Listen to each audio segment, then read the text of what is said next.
See him, try to reach out to him, okay? The national icon actually just gave Hicksy and Hicksy some food for him last night. Are you there, caller? Yes. Uh huh. Matt, Yes. Matt, am I on? You are on. You are, yes. Matt, are you referring to Coco Show who used to play football, who used to work on the port? Coco Should, the former custom officer, yes. So you went get crashing what I'm doing like that? I don't know. I'm not a mental doctor. I don't know. But he seemed to be going through some challenges and he's very disoriented. That's what I can tell you at this time. What? Well, sorry to hear that, man. I couldn't believe my ears. I said, let me call you. Yep. I mean, I saw this man a few months ago. He was looking like, not a young fella like he used to be, but I never realized he was going through this kind of state. Yep. I'm sure people will help, and I'm sure Mr. Doctor, who has a good heart from the Olympic Committee, will see what they can do. And the sports people should do something too, because, he served Dominica beyond the call of duty in terms of soccer and football. Anyway, I can understand that, man. Anyway, thank you. Thank you. Yes.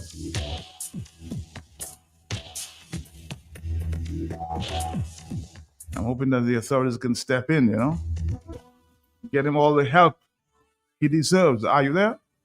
Yes, I'm there. Yes. It's a birthday. I just don't even know what to say. Because some weeks, I think last week, either Wednesday, I was going out walking in town to do my errand. I saw him sit down by Bolo on a chair, well clean, well nice.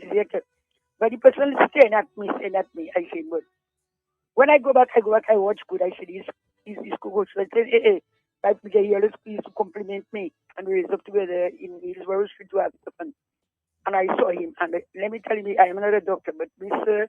Pelte, I look at him and his response, he used to talk to me. I realized it has a little bit of dementia in it. Something so could be happening there. And I spoke to Mr. there, and another friend of mine was there. We did joke about Ezra, so that he just recently died with cancer. And is anything these days, Mr. Pelte? That's why we have some of us have to keep ourselves low, because we think as we don't know. But it is just a thing that is happening. People are going through various things, and I just trust that people will help this man that did all his best for Dominica, where football is and other things. God bless you. Have a nice day. God bless you. God bless you. Thank you. Thank you.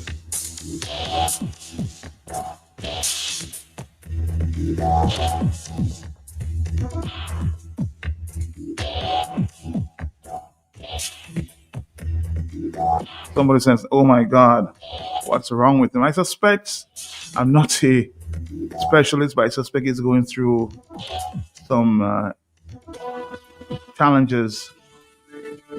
And I'm just making the appeal to help him when you see him. Huh? Right now, I have a video with him sleeping on the porch. That's not the Jomo we knew, right? Reach out to him, and if you can, feed him when you see him. Huh?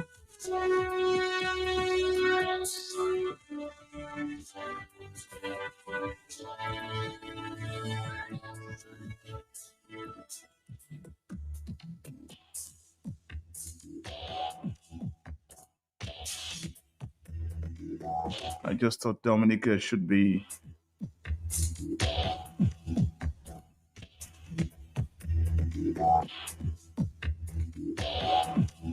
made aware, and I just reached out to the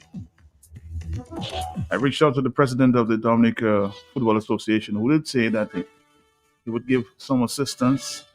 On the telephone, hello, talk to me, yes. Good morning, man. What's that? I'm Good here. morning. I'm here. Good morning to you, yes. Patrick speaking here. I can't believe what I'm hearing from you, Mapa. Coco and I, we worked together in customs in the early 80s. I remember we worked in customs in the early 80s.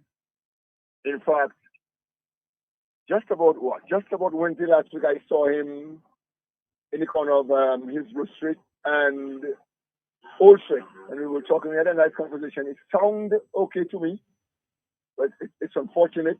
And trust me, my brother, my brother work together, and anyway I see him, if I have anything I'll give him, but it's very difficult to digest at first. But we just have to pray for each other, bro, because this world, including Dominica, look over us, Father. We have to pray. Anyway, I cannot support him, my bro. But we work in customs together, man. Let's continue praying for him. Yep. I just thought, again, I'll bring that to the attention of Dominica. You know, you could reach out to him when you see him. Hello, talk to me. Are you there? And I did talk to the president of the Football Association, who sent him the video, and he did commit that they would be doing something for Jomo. So let's continue to pray for him. Hello, talk to me. Yes, 449-3095-9697. These are the numbers you can call, and we're going to move on to a next subject.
Time to go, you got to go. But where do you go? To sleep in Comfort Funeral Home. Sleep in Comfort Funeral Home is locally owned, local coffins and caskets with rich craftsmanship and sparkling finish, uniquely customized, affordable packages and pre-planned services, including transportation, storage, reefs, programs, spin-ons, and much, much more that will take away every burden and worry. A professional team providing exceptional service. Sleep in Comfort Funeral Home, where your burdens will be light and your loved ones will be laid to rest in comfort and dignity. Two locations, 33 Jolly Lane, Goodwill, and St. Joseph Highway, 245-4014 or 615-4020. Sleep in Comfort Funeral Home, where comfort meets compassion. On the telephone with me this time is another brother, Walix Leroy Charles. Good morning to you. How you doing? Good morning to you, Matelke, and good morning to your listeners. And I just wanted to bring some other information in regards to the situation. First of all, I don't believe that this situation should have been discussed on the radio or in the public, because sometimes we go through situations and it is better we look for avenues to remedy those situations before we can go public. Yes, Kogosho Jomo, as a matter of fact, I played with him for Kens. We spent a lot of time together. As a matter of fact, I brought him on the same medium some time ago. It is apparent that he's going through some issues. Kogosho has a house, and that house is paid for in Kalibishi. I have the evidence from his daughter where the house is paid for until the 31st of May.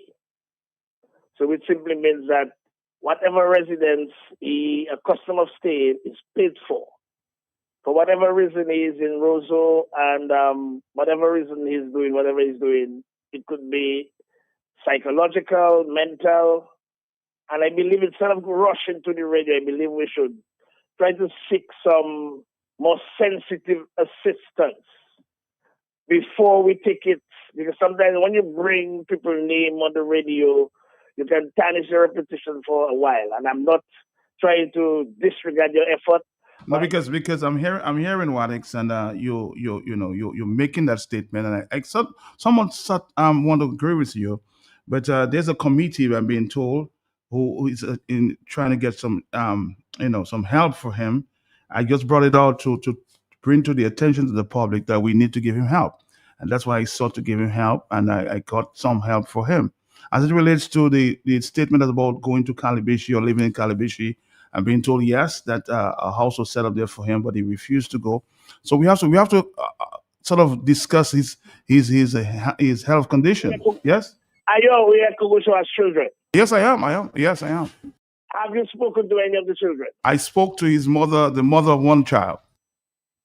Kogosho has a daughter, and I can call her name Safia, and he has another daughter, Debbie. And they have been trying their best to assist him. And they are looking for areas where they can assist him psychologically and possibly mentally. And there are lots of times is at one of the daughter's home that he resides. And that same daughter, the same two daughters, are the daughter that pays for the premises that he has been staying for the last over 5 years.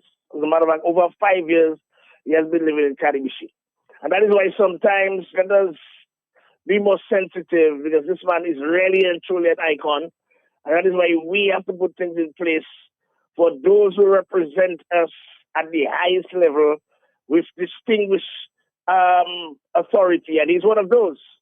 The system has to be put in place that our sportsmen, our cultural people, our singers, our musicians, those who excel, our doctors, our lawyers, those who excel at the highest level, there is something in place for them, especially knowing that sports in Dominica,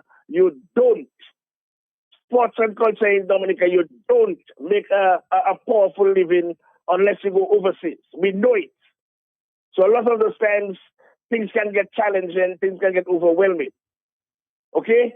And sometimes, people go through phases.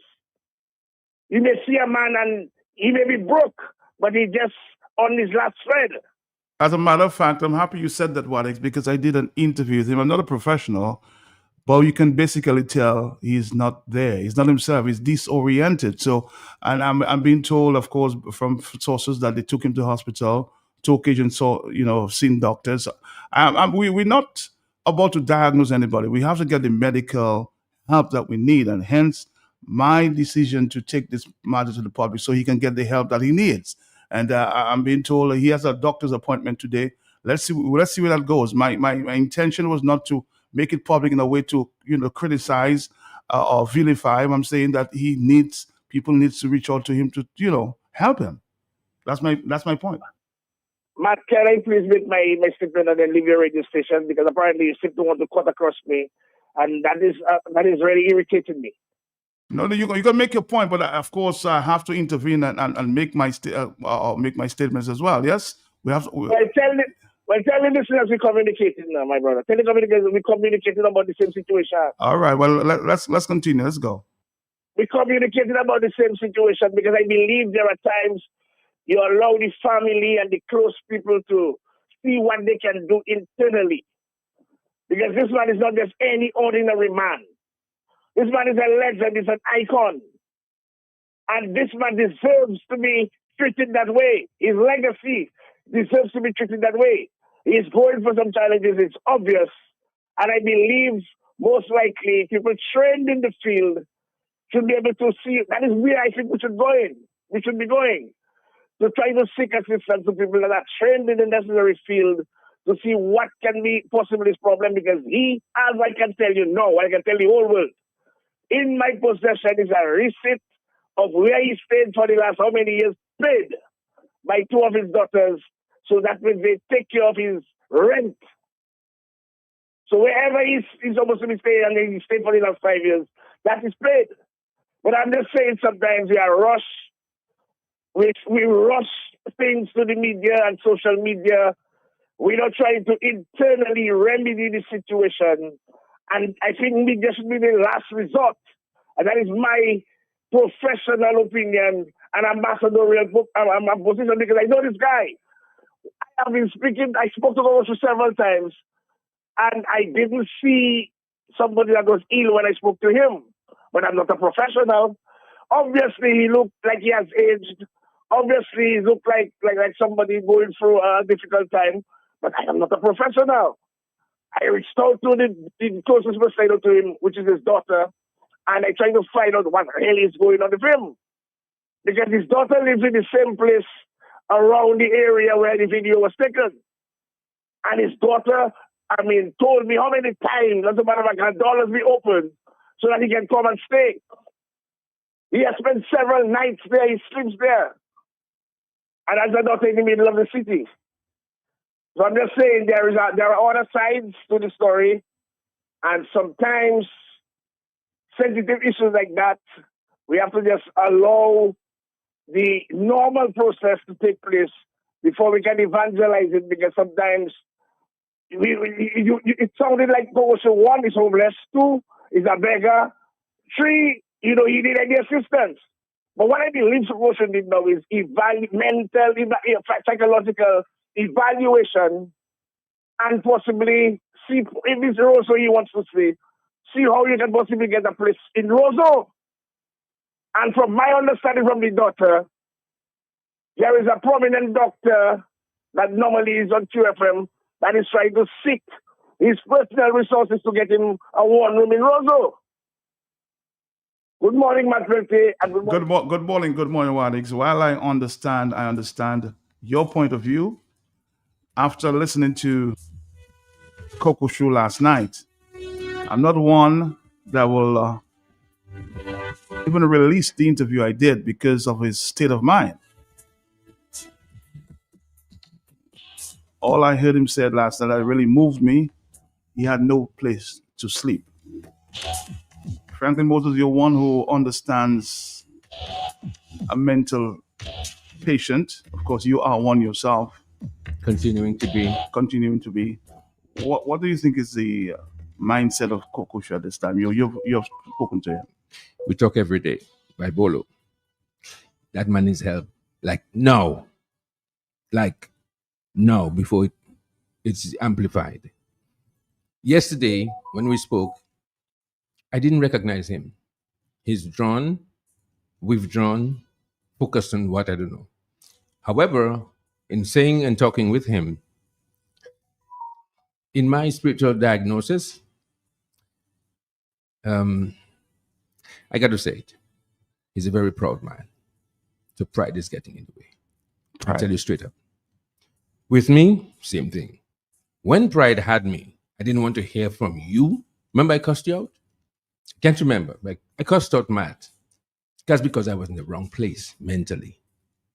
Kogosho is in the wrong place and he can get help. And the beautiful thing about he can hold, and you can testify, he can hold a conversation. So he's not mentally discombobulated. Something is hindering and it is going to be broken. With the right intervention, we're going to see the light and bright of this man who's, as Wadix rightly said, it's a national icon. Even me, when I see him, I said, and you turn Fox Downgrade into a rat. This man is a national hero. Just as you helped me, Matt, I'm committing part of my salary to you or to Wadix, whatever percentage I have placed in my heart, because people reached out to me, even this morning. And the best that I can do is pray, Father, in the name of Jesus, you did not give us a spirit of fear, but of love, power, and a sound mind. Take it away, Matt.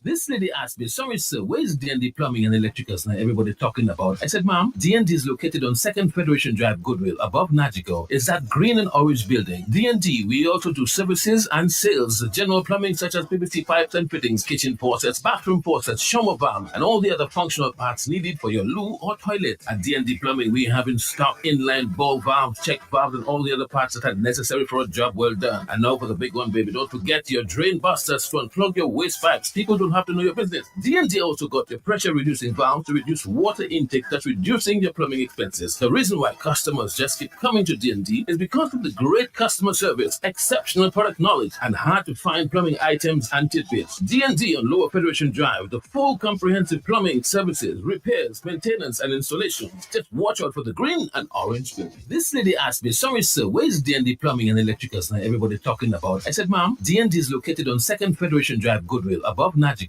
It's that green and orange building. D&D, we also do services and sales, general plumbing such as PVC pipes and fittings, kitchen faucets, bathroom faucets, shower valve, and all the other functional parts needed for your loo or toilet. At D&D Plumbing, we have in stock inline ball valves, check valves, and all the other parts that are necessary for a job well done. And now for the big one, baby, don't forget your drain busters to unplug your waste pipes. People don't have to know your business. D&D also got your pressure reducing valve to reduce water intake, thus reducing your plumbing expenses. The reason why customers just keep coming to D&D is because of the great customer service, exceptional product knowledge, and hard to find plumbing items and tidbits. D&D on Lower Federation Drive, the full comprehensive plumbing services, repairs, maintenance, and installations. Just watch out for the green and orange building. Just me Goldwyn in Roseau again. Same place outside Flossies. I tried to dock in, but you had time see me. Where? Story start again. Million, lot of my power we got, huh? Saka fella, I said the same thing you doing, shopping at Flossies, and you don't have to tell me the same thing you tell me last time because I'm busy. It's to hear him way. You reckon? About my pocket, boy.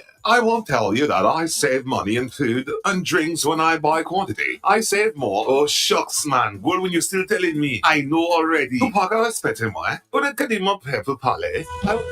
All right, Dominic, just for a few more minutes. I have the son of Mr. Hippolyte, Dr. Hippolyte, the son of Kokoshio, on the telephone at this time. Let me see if we can have a conversation at this time. Dr. Hippolyte, good morning to you, sir. How are you doing? Good morning, Mr. Pelte. How are you? How are you? Good. A little concerned, but I'm okay for now. Mm-hmm. You said you wanted to explain. Okay. You wanted to explain just what is happening to your dad. Give us up. Yes, Mr. Pelte. Mm-hmm. I didn't think it would get to this that I have to call on national radio to clear the air on what is a sensitive and personal family situation, but it seems like the mechanisms outside of his immediate family and friends have taken it into their hands to make his situation public. A totally normal situation that many Dominicans go through, I might add. Mr. Franklin, how are you? I realize you're on here. Yes, sir. I'm here with you, sir. How are you? He said, I'm doing well, fine. Just a concern about your dad. So continue talking to Matt. Yeah.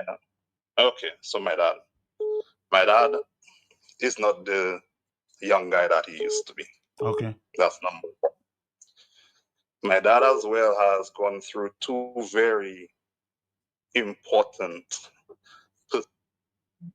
recently, which is the death of his sister and the death of his best friend. Apart from that, personally, what I think plays another part in this is his personal situation in his relationship, which he went through some difficulties with as well. But all that together, my dad, yes, has gone through some changes in his psychological well-being. Okay. Changes which have been sudden because I'm currently not on island. I left Ireland 7 months ago. Okay. Before I left, my dad was okay. He was. I would not have left if my dad wasn't okay. 7 months ago to now, we have, me and my family, My cousin, my sister, and his close friend circle, we have noticed the changes in my dad. My dad is not homeless. My dad is not wanting. My dad has a house in Calibiji. As you expounded on after you were urged to, my dad is not homeless. My dad does not need food. My dad does, yes, all the support and attention that he has, because my dad was a very social person, it's welcome. However, this rhetoric that he is this able person, he's homeless, destitute, where's this coming from? I appreciate the attention you want to bring to the situation. However, this seems like very amateurish journalism. You don't speak to the family. You don't speak to the many people in Dominica which are aware of the situation and are currently working. My dad has had appointments with the psychiatrist. But let me just hold. We're not making noise here. Let me tell you how this situation was brought to my attention yesterday. His child's mother in the Guadeloupe reached out to me yesterday. Okay, so then I took it on my own, and I went to the gardens where I found Coco Shoe. Okay, disoriented. I chose not to share the interview that I did with your dad. I just said you have not seen your dad in recent times, so you don't understand what. To my dad, I call my dad. My dad has a phone. No, he doesn't have a phone. He doesn't have a phone. Yes, my dad has a phone. I can tell you right now, he says he doesn't have a phone. I looked in his bag. There's no phone. Matt, you yourself came on the air and pointed to that you've noticed the psychological changes in him. He says things. I will not say my dad's diagnosis on air. Yes, but I know. This is tried and tribute to his condition. He says things. He's in his own world. Yes. So you're taking the ramblings of my dad and coming to present it as fact on the radio without confirming anything. But I just said he was disoriented. I'm not presenting any fact. Yes, but he has a phone. That's what I'm telling you. Well, I'm telling you, he had a bag, and he looked for his phone. There's no phone in the bag. He said they took his phone. As I'm telling you. Doc, Franklin here. I've had the opportunity every day, every living day except yesterday, to interact with my beloved friend, your dad. And he has, let me give you an example. So Jeff, who is Bolo's cousin, brother, said something to me, and I told him off. And you know what your father said to me? Come on, you're better than that. Your father said that to me. So the glimmer of excellence is still in him. But I want to also speak on Matt's behalf. Many of his close friends will see that they are still able to have a full conversation. When he recollects all the heydays of his childhood and adulthood, he is still there. However, he goes through episodes where he is disappointed. If he did not have his phone on him, the phone is at the home of my sister where he resides. Continue, doctor. Continue. Are you gonna? Continue. Yes, go ahead. Yes, you said you were pointed into his direction by his child's mother. We understand that. However, this is what is mostly depressing, because all this in Guadeloupe, all this was explained to her. Everything that we're doing for him is explained to her. I really don't see where this has to get to national radio. Okay, Doc, it is done already. What is your recommendation now, since you're away from us, the people who are listening who care about your dad? What would you recommend now? When Matt first asked me the first question, because of experience and knowledge, early intervention. Do not let him spend another month isolated. I suspect, like me, I would when I was going through my problem, they sent me to the home for the aged. I couldn't live there because they're not my speed. So your dad obviously wants to remain connected mentally to what revives him, what gives him a purpose. Mr. Moses. As I was explaining, my dad goes through his periods of disorientation. However, he is very much still ambulant, able to take care of himself. We have sat down with my dad and explained to him what would he be most comfortable with. Anyone that knows my dad will not sit down in an elderly person's home. No, privately, publicly anything like that. He has the house in Kalibishi. We've considered getting him a caretaker there. He does not want to be in Kalibishi anymore. He resides by my sister in town.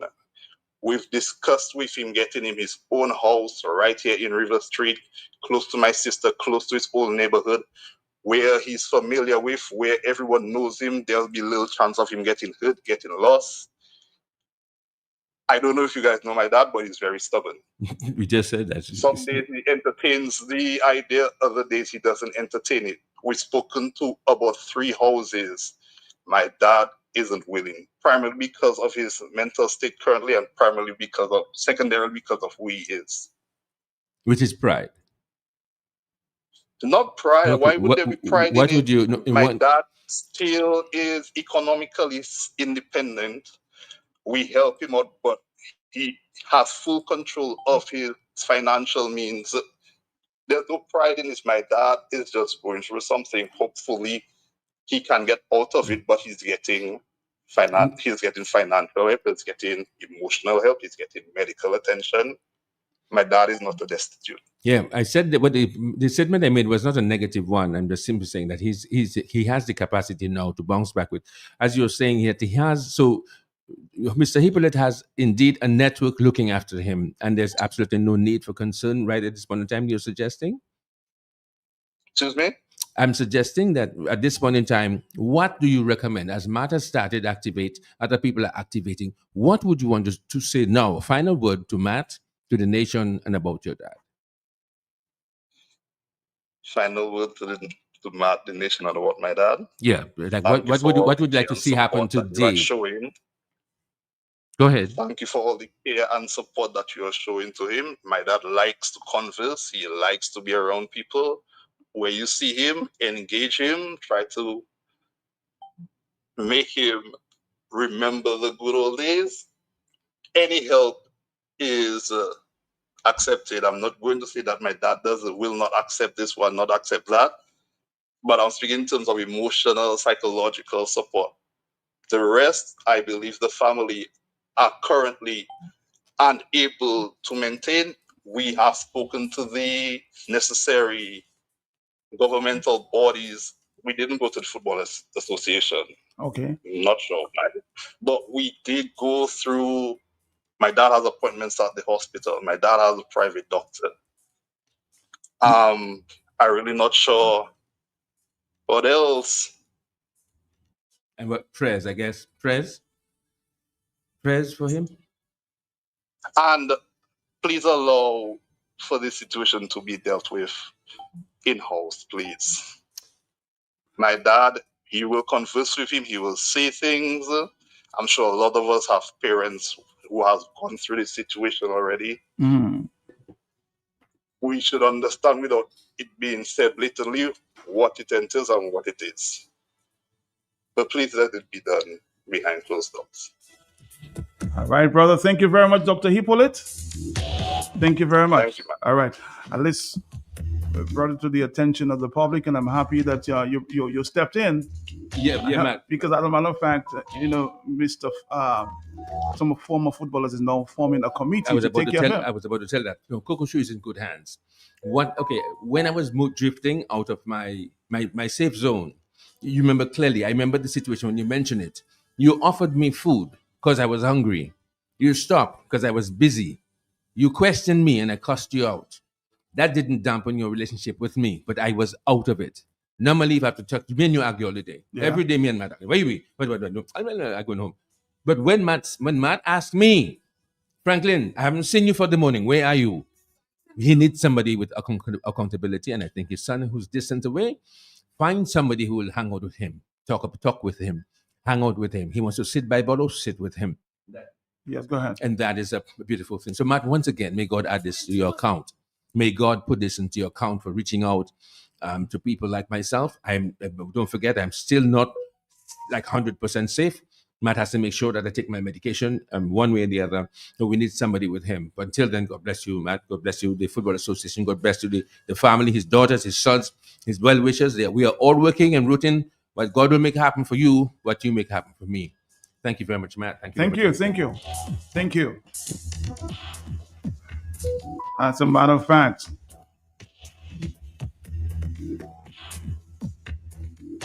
when I spoke to him last night, I asked him and reached out, gave him some food because he did not know where his next meal was coming from. So you see some people, and I'm very happy that Dr. Hippolyte reached out, but I brought it up to the public so you can reach out whenever you can to Mr. Coco Show. Right, thank you. On the telephone, hello, talk to me. Yes, yes. Are you there, caller? Yes, how are you? I'm not inside of you, and you're not inside of me. But I feel a little lonely. Feel lonely? I did not see anything much that you did that was wrong. You understand? And the way you are explaining it, see, as though it's an accusation, like towards it you do. I know maybe it's not everything you can do, everything you know how to do. You can do what you can do. You understand? Why I'm speaking to you is because my dad was a mental person for 38 years. I take care of my father, who from Suffolk didn't know that. And I go through it by myself without the help of nobody. And I have 3 children, and my grandmother, and it was a rough road. You understand? And people used to say, call my father fool and all this. But I stayed there. His name was Cherry. They call him Mark Johnless. And I'm 30. He died in 2019. And, sometimes people go further, but sometimes our own people do not want people to know certain things. We have to learn to accept certain things. I used to work with my father. I got scolded. I like a donkey going up and down in the winter, summer, spring, and Sunday. But there are times, there are things, even though you are their children, you don't understand. They're in their own world. And Daddy died. They put him in the infirmary for me. Still, where you see they living, you cannot take them out from there. They want to say where they come from. And my father was in a cave, a cave in Suffolk. But I used to go there, fix and clean and do and up and down. Everybody see me who know that they can testify. And I used to talk on when they have the mental people thing. So Mr. felt a bit of good courage. I felt something, maybe you don't feel it, but I felt it. The way the talking coming as though that is you that and they are doing this and that. But at least there was awareness that we're able to help each other. Uncle, good morning. All right. Well, thank you. I don't know why everybody seems upset, but I brought it to the attention of the Dominican public because I know, not to criticize, I know that when I saw him yesterday, he was in a mental state. So the question is, if he has a house in Calibishi, just to expand it, and it's paid for 3 months, why is he avoiding Calibishi? And the question is again, why is he sleeping on somebody's porch? Why? So many questions that deserve a lot more answers. I'm sure we'll find out in time. But I'm very happy that the family, as you said, stepped in and, trying to reach out. I'm hoping that they can get a little more help. I think he has an appointment with the doctor today, huh? Let's find out. But we're grateful that we're getting the help that he needs.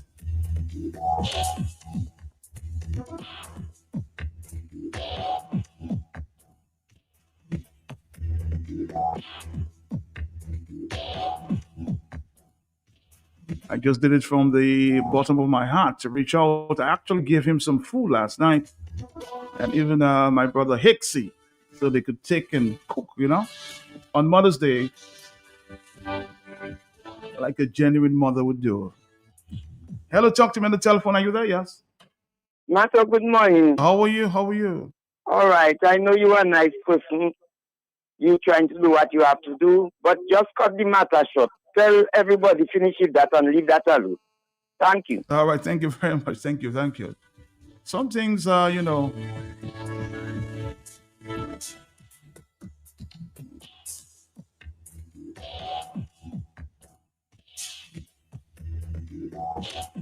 if you're so aware of his whereabouts, why did you not find out where he slept last night?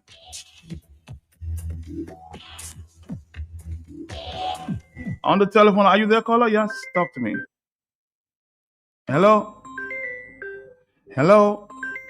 Let's see if we can get Are you there, caller? Yes. Hello. Hello, good morning. How are you doing Hi, this good morning? morning, Matt. How are you doing? How are you doing? I'm good, thank you. This is Jomo's child mother. Okay. Yes. I'm currently listening to the everything that is going on. Mm-hmm. And like I said, honestly, I didn't have an issue with the family or anything. My thing is, for the longest while, we are doing something, and it became a problem where the daughter cursed me off. I had no connection with them. My problem is not with the family. My problem is Jomo getting the help that he needs. He's too long. It has been over 3 weeks, over a month. He's sleeping outside. All right? That is all. I just want my son father to get the help that he needs. That is all. So I don't know where the family stepping in with a negative. I have nothing personal against them. I don't have anything with them. I just want my son father to get the assistance, the help that he needs. It's all. And that's why you reached out to me yesterday. Yes, that's why I reached out to you yesterday, because I didn't know where else to go. From where I am here right now in Guadeloupe, I do not know what next to do. Because if I cannot get through with the daughter, let me tell you, Matt, over a year now, finding that something is wrong with him. He has a problem he doesn't remember. I didn't hear him for quite a while. When I did call him two times differently, he was locked in the house. You hear? And he wasn't aware as to where the key was. Ask them if they knew anything about that. I'm not bashing anybody. I'm not here to bash anybody. But I'm just saying thank you so much for what you are doing. And I just need Jomo to get that help. Please. Thank you so much, Matt. Thank you. Another side of the story, right?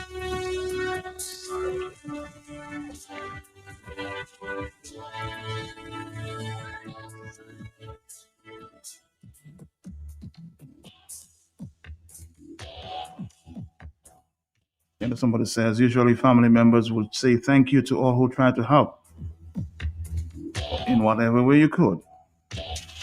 There's nothing sinister or ill intent, huh? My brother, my family, no. Out of the goodness of my heart,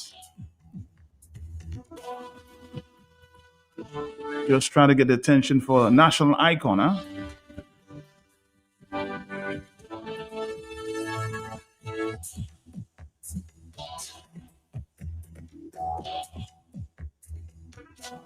Matt, good morning. I know you did that from the bottom of your heart. So just continue to do good, Matt, but just leave the people them business alone, okay? Leave the people them business alone. They can handle it. Let them handle their business, because I know you didn't do it for spite. You did it out of your good heart. Just leave it alone. Nothing sinister.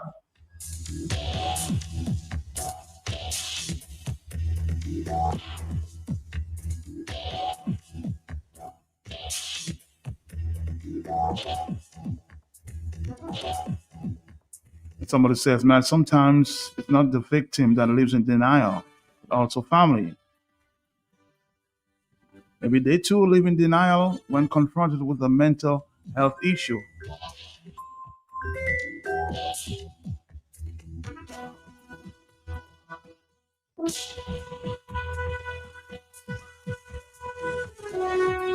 Exciting news from Auto Trade. Incredible savings are here. Take advantage of Auto Trade's Thrifty Thursday promotion. Mark your calendars. On the last Thursday of each month, Auto Trade is offering up to 20% off items throughout the store. Yes, 20% off. But wait, here's more. Keep your eyes peeled for our exclusive Deal of the Day offer, bringing you even bigger discounts on select items. Whether you're looking for car accessories, maintenance essentials, or just browsing for a great deal, we've got you covered. So be sure to swing by Auto Trade every last Thursday. At Auto Trade, it's more than a vehicle, it's a relationship. Terms and conditions apply.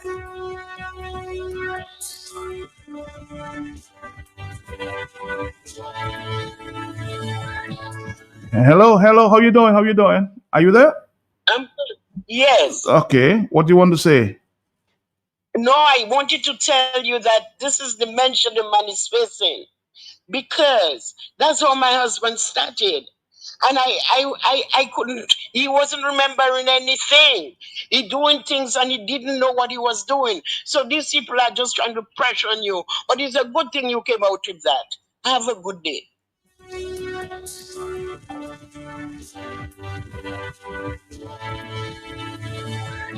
We're going to change the subject in a minute, huh?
Are you there? Hello, talk to me. Yes. Good morning, Matt. How are you? How are you? How are you? I'm good, Matt. As the previous caller said, we're talking dementia, and it has different stages, and it only is going to get worse. And you cannot talk to someone who has dementia as if they were normal. You know, they need special care. So, you know, I listen to the family side, but you know, he needs special care and attention. He cannot be on his own because of that condition. And obviously, it's going to get worse. So they just need to get him in a home or sometime. He cannot be on his own anymore. And that's the bottom line. Good afternoon. Good morning, man. All right. Thank you. Of course, there's a virus. Just change the subject there a little bit. Well, let's just take a pause. We'll come right back. Stick around. Make a big difference, then you can trust me. I'm not just where you should be. That is JP Mega. The one-stop shopping, nigga. You could be shopping and having fun. Shop if you're not happy, you're so shop. It's to everyone. What a happy place. Oh, JP Mega. The one-stop shopping, nigga. You could be shopping and having fun. Shop if I have my alone. It's to everyone. What a happy place. Oh, what a happy place. But just stick some more in. You automatically qualify for discounts. Check us out at the Mega Store in Fongolia, where there's lots of parking on Monday to Friday from 9 a.m. to 7 p.m. On Saturdays from 8 a.m. to 6 p.m. and on Sundays from 10 a.m. to 2 p.m. JP Mega, the best family shopping experience. If you know quality, then you must know the manufacturers of Dominica's finest rums. Belfast Estate Limited, over 80 years leading the industry with exceptional standards and formidable customer service. We present the manufacturers of BB Rum, Soca Rum, Red Cap Rum, Cask Rum, and the signature Belfast Estate Rum Punch. With island-wide distribution daily, Belfast Estate Limited has cemented its mark as the distributor of choice for products like Eldorado range of rums and creams, Kubali Bear, Corona Bear, Guinness, Root Boy drink, and of course the Sunblast juices, Toppers snacks, Vitamalt, and Pine Hill juices. Call the office at 440-7032 or visit the distribution outlet at Jimmy Dominica. Follow on Facebook or Instagram at Belfast Estate. Belfast Estate Limited, your leading manufacturer and distributor of rums in Dominica. Different phases in life. We move at a different pace. All we need is to be supported. Cause when the baby's coming, business needs revamping. The new job started, and you need an outfit. Let momentum hook you up. Momentum will hook you up. The wedding's planning, rent through dates coming. Momentum is your support financing. Let momentum hook you up. Momentum will hook you up. Take advantage of NCCU's Momentum Loan and get the support you need for whatever stage you are in life with a tiered interest rate and exclusive emergency fund component. Let NCCU's Momentum hook you up. Call 255-2126. Email membercare@nccudominica.com or visit any NCCU location for more details. Your phase, your pace, our support.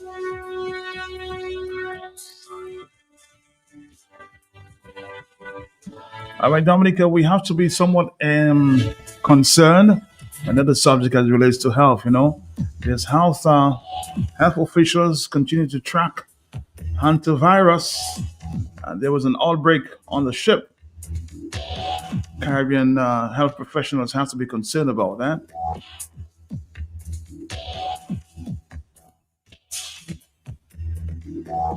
On the last, of course, point there, some people sometimes have a level of pride. And I can tell the situation, I can feel the situation, but we have to get Coco Show the help that he deserves, and I'm hoping that people reach out to him and give him the help that he deserves. That's my final point. You can't always have pride about things like that. My father is suffering from dementia. What is the big secret? Maybe an onset. But I'm not a professional. I'm not going to come down to that diagnosis. Let's find out. I'm hoping after this he gets the help he deserves. And he doesn't have to sleep on anybody's porch from now on when a house has been provided for him. Why is he staying away? That's another question. I'm hoping that the family can come up with some answers. Let's take this next story, of course, about this hantavirus new that some health officials seem to be worried about. How this virus spread, the rodents, things like that. I think a lot of people are sort of scratching their heads and saying, well, how is this? Let's go back to the start of this report. Let's go. Hamish Adalja, the senior scholar over at the Johns Hopkins Center for Health Security. Doctor, thank you so much for joining us here. This situation is reminding so many people about those early days of 2020 with COVID-19 when it was starting to spread. This situation, though, is very different, right? Exactly. These are completely distinct viruses. This is not an efficiently spreading respiratory virus the way COVID was. So there's a whole different concept of operations going on here, and there's a whole different trajectory. This is something that will be contained. Yes, it's garnering headlines. Yes, it's scary, and it is a deadly virus, but it's not a very transmissible virus. And there are tried and true public health principles that will put this outbreak to a stop. It is not an epidemic or pandemic threat.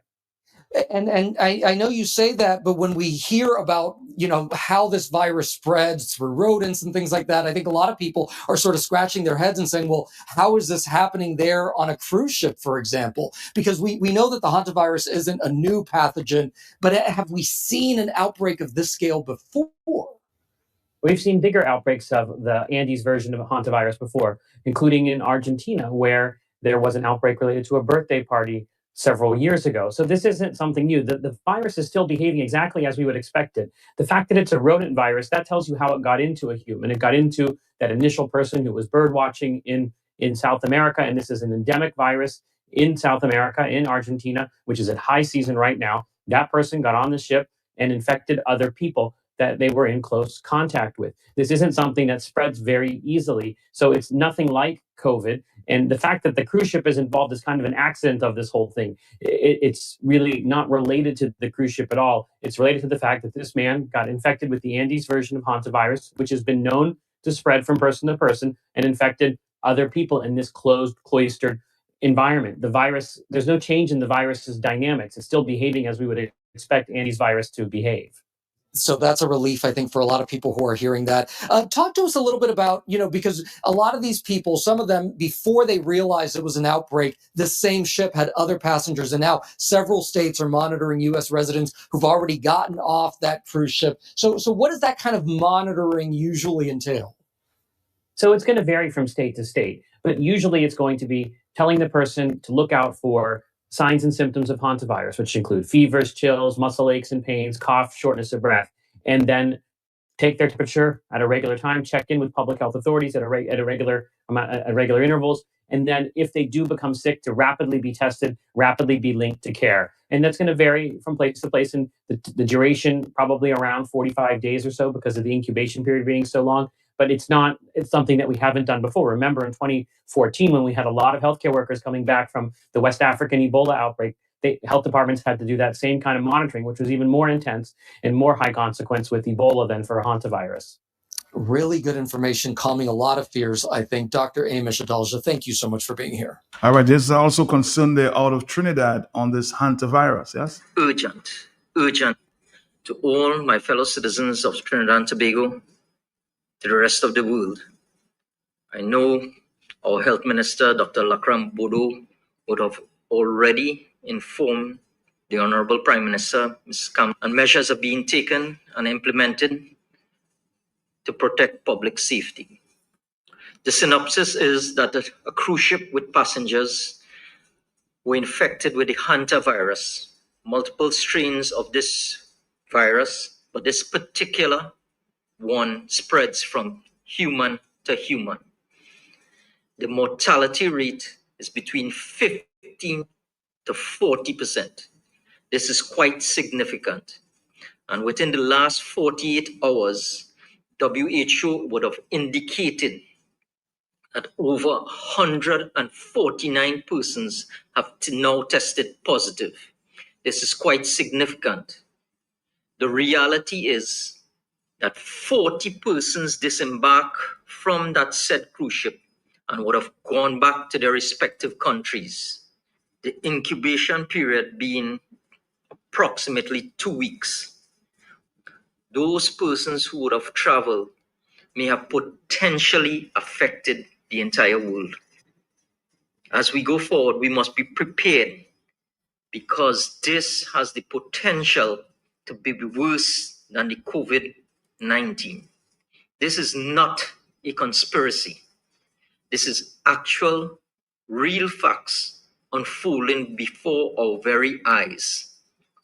The hantavirus Andes strain has the potential to kill 4 in 10 persons.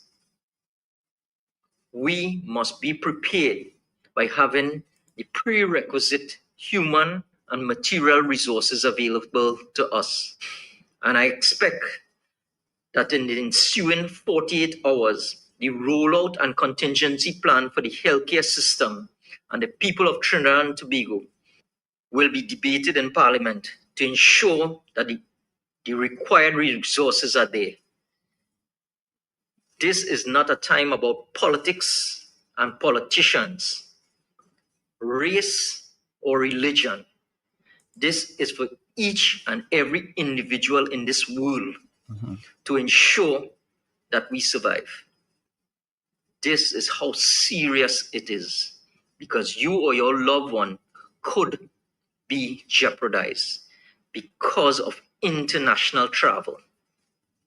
It has already happened, and because of that long duration, 2 weeks of incubation, and the volume of persons and the number of countries already having positive cases, in the next 48 hours will be detrimental to the population and the people of this great world. God bless, keep informed from the relevant Ministry of Health protocols and guidelines as we all try to be our brother's keeper, and we pray and we hope that the worst does not ensue. Love you all. Stay safe out there. All right. Well, I'm hoping that our own officials, the health officials, can put out a statement with the hantavirus.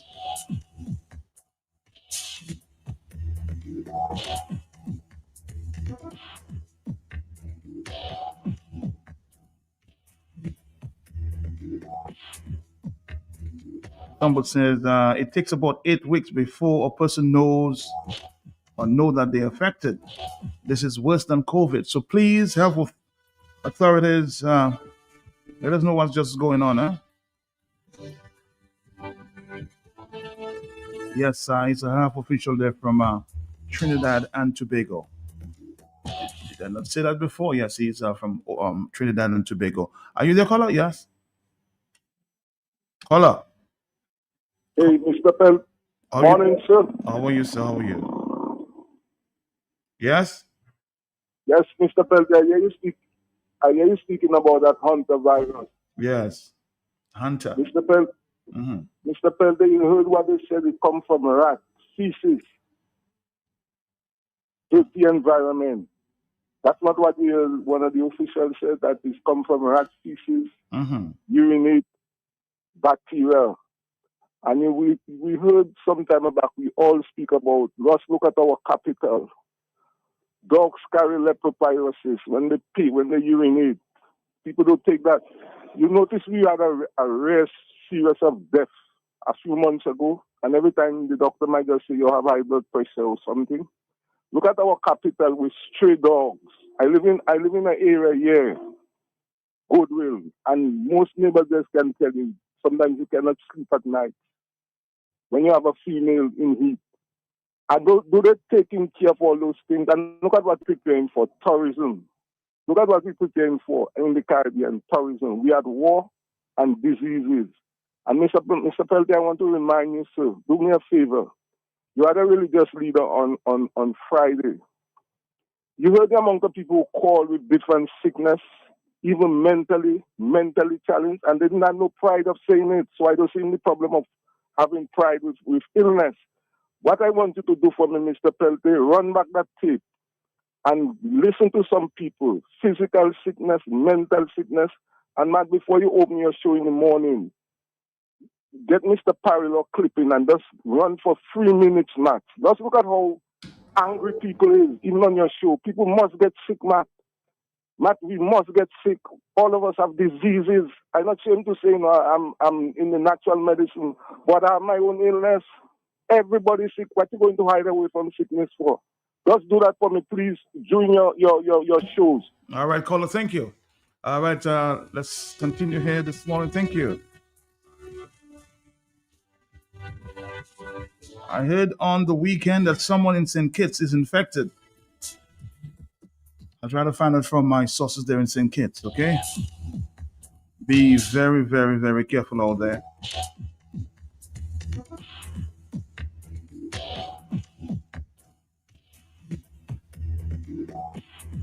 Somebody says the hantavirus is officially listed as a side effect of COVID vaccine. Interesting.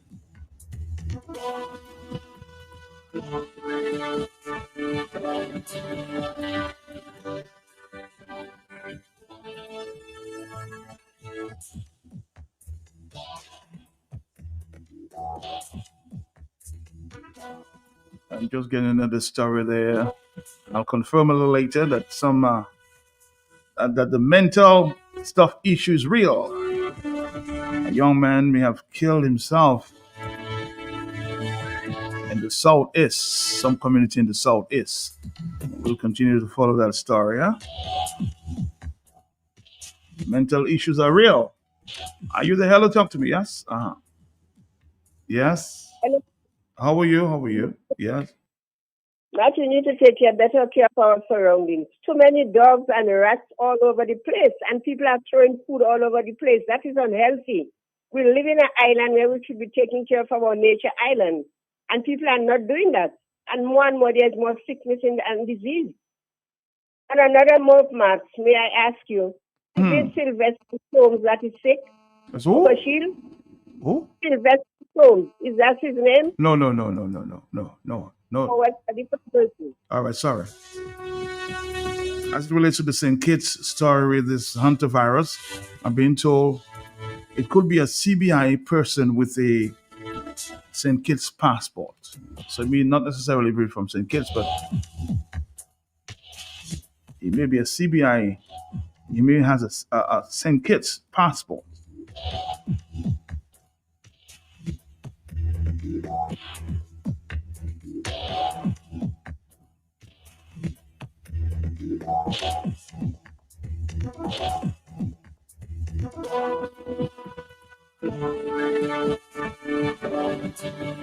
Again, I'm hoping that there's some, not any doctor, but I'm hoping that the health officials can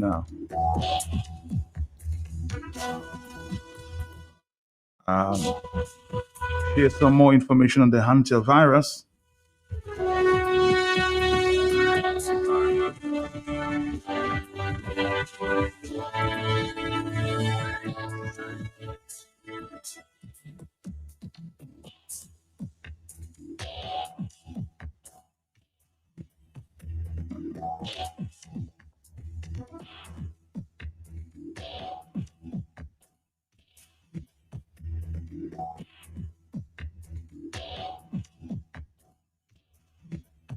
Hello, talk to me, yes? Oh, sorry about that. Hello, talk to me, yes? Blessings, Matt. I know they got in there quickly. Matt, the person was on the ship, so they traveled back to St. Kitts. They did not say that the person was infected. They are saying it's a case to watch. So everywhere people on the ship travel, they have them under supervision. I don't think I heard it, and they did not say the person was infected. Matt, I don't know if this story changed. But Matt, you never hear about organized chaos. Matt, we have not seen nothing. Population extermination. They say reduction. How do you reduce on life? How do you reduce on life? All these poisons and chemtrail and so-called foods and rodent yeast, and now it was from rodent to humans, now it's from human to human. It's the same thing with corona. It's a game, man. They're looking to plunge the world into pure chaos by design. So they're warring and killing and killing and sickness by their chaos, disaster. Man, it's all a dirty, diabolic game. Do not take my word for it, oh. Blessings, sir. Blessings. Yes, and when they come up with their whole hantavirus, you and Q95 start promoting the people to take the vaccine and then something there. Bro, my brother, I mean, it's all right, you got to bring awareness to the people, but certain things, it's out of your hands. Because if they're poisoning the people, the world population, they're decreasing the world population, don't be part of it, my brother. Educate yourself with what's going on in the world. Understand? You could give the people information, but please don't promote to the people or taking anything they have political when it's man that create their thing to eventually reduce the world population, brother. You don't be part of that because you're going to be held responsible. Many people, you encourage them to take the vaccine, and a lot of them maybe passed away already from that same vaccine they take, my brother. Do not do that. All right, you see, another conspiracy theory. Did anybody talk about the vaccine for hantavirus? And you're asking me not to encourage people about vaccines?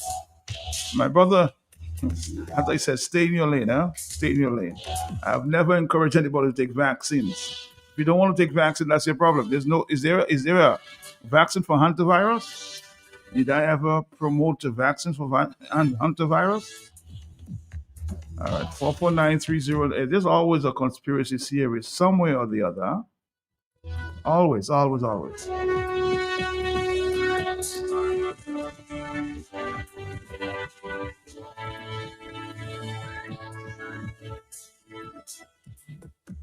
I've never heard that just yet about any vaccines for hantavirus.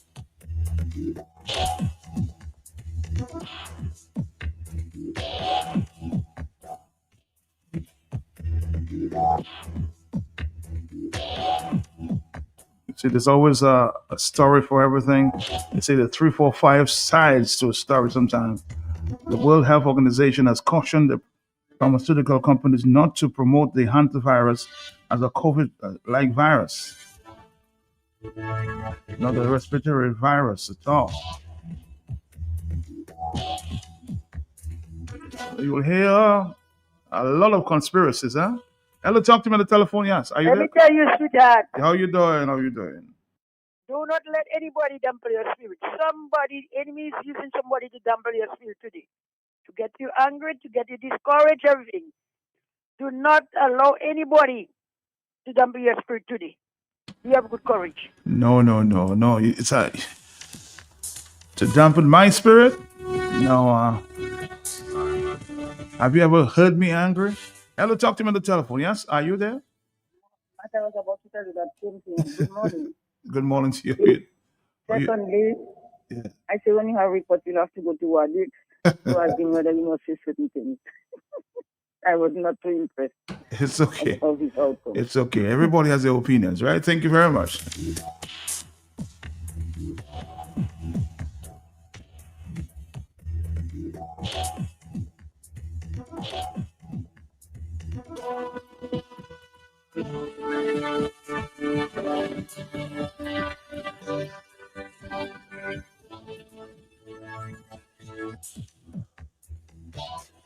Coming back after this. Great things happen when we crunch together. So crunch and share the love of KFC's bucket together. $45 gets you 6 pieces of chicken, 2 fries, 1 corn, 1 biscuit. With KFC, there's always chances to win big. 3 winners, 3 destinations for an all-expense-paid trip with Sunrise Airways, St. Martin Carnival, St. Kitts Music Festival, and Lucian Carnival. $1,500 spending cash, hotel accommodation, event tickets, and ground transportation. All you have to do is purchase a bucket together. Write your name and phone number at the back of your receipt and drop it in the drop box. KFC's finger licking good. A chicken at home, 50 pounds beef on the shore, and 50 you in barrier of the state. But with high time for picking your membership, you want quality products, we have that. You want quality services, we have that too. Our services will help make your dreams come true. That's a fact. Hurry now to NCCU, your community financial partner. Yes, support you through all disaster. And NCCU trust that we can. The kind of loyalty you cannot find anywhere. National Cooperative Credit Union, education, training, and information. Self-help, responsibility, democracy, equality, solidarity. NCCU, we have no heart for our members. So become a member today at one of our local offices and help us make your dreams come true. 255-2126. NCCU, your community financial partner. From the cradle to the grave, you don't want to slave. You need a loan you want to save. You want fun and visitors today. With a commitment to quality, therefore you and me was one the family, but now with the community, making life easy, like everything. No matter who you are, you can benefit. When you bring your mortgage with rates as low as 5% and loans for all your needs. Open an MRA, save for your golden years and take advantage of our savings product. We will finance your business. Checking accounts, small business loans, wire transfers, and so much more. You all the way. Wow. Your community financial partner. NCCU. Exciting news from Auto Trade. Incredible savings are here. Take advantage of Auto Trade's Thrifty Thursday promotion. Mark your calendars. On the last Thursday of each month, Auto Trade is offering up to 20% off items throughout the store. Yes, 20% off. But wait, here's more. Keep your eyes peeled for our exclusive Deal of the Day offer, bringing you even bigger discounts on select items. Whether you're looking for car accessories, maintenance essentials, or just browsing for a great deal, we've got you covered. So be sure to swing by Auto Trade every last Thursday. At Auto Trade, it's more than a vehicle, it's a relationship. Terms and conditions apply. Convenience will make a big difference, and you can trust me. I know just where you should be. That is JP Mega. The one-stop shopping, Dominica, nigga. You You could be shopping and having fun. Shop. If you're not a happy place, so shop. Cater to everyone. What a happy place, happy place. Oh, tell me, nigga. Come on, stop shopping, no, nigga. You could be shopping and having fun. Shop. Cater to everyone. What a happy place, happy place. Oh, what a happy place. But just fix some more any item and you automatically qualify for discounts. Check us out at the Mega Store in Fongolle where there's lots of parking on Monday to Friday from 9 a.m. to 7 p.m. On Saturdays from 8 a.m. to 6 p.m. and on Sundays from 10 a.m. to 2 p.m. JP Mega, the best family shopping experience. Political power, it's about to change hands in Dominica. I'm not giving up. Jim it, it's your turn.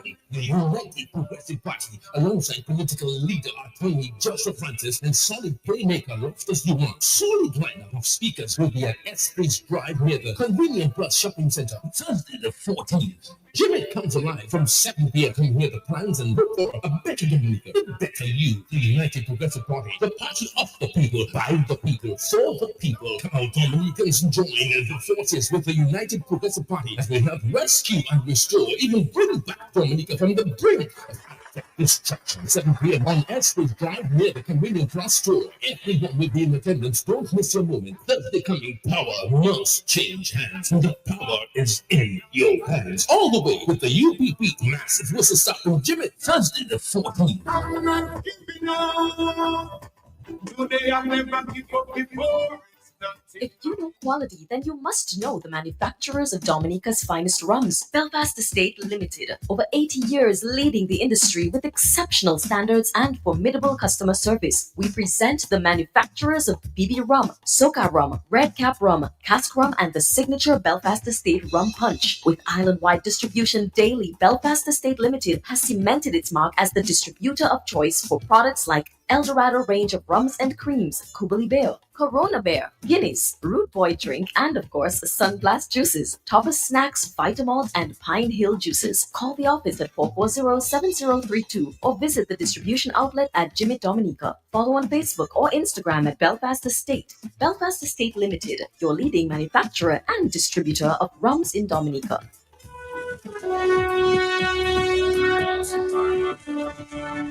We're hoping that very soon that the health officials can make some statement to bring more awareness of this hantavirus. Now, somebody's asking a question in an open letter that I want to read with you or for you about the China Friendship Hospital.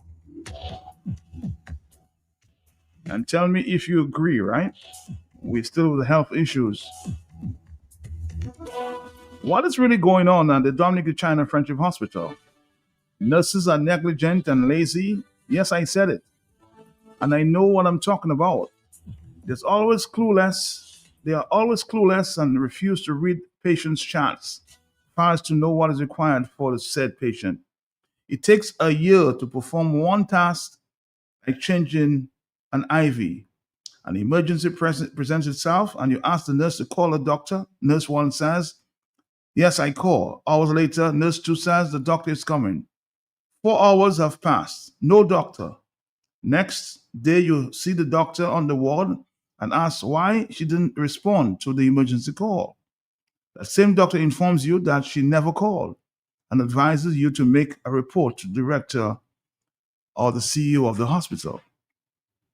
Imagine being at the hospital for almost a week and still waiting for test results. Tests are done. The doctor will use the mouth and God gave them to say results will come next week. Tuesday, because today is Friday and it's a weekend and Monday is a holiday. What? Where on earth does this happen? Spoke to Dr. Daru. Then only then did the consulting doctors and the nurses get into action. And first set of results were given after 4 days being admitted. I shouldn't have called Dr. Daru every day, or I shouldn't have to call Dr. Daru every day for things to happen as they should. This is absolutely ridiculous. A patient is unable to feed themselves, yet a meal is placed by the bedside and they are left To do what? Look at it. Where? At the ward aids. These don't exist anymore. Then a nurse will pass and say, don't you eat food? How? And when I have no assistance.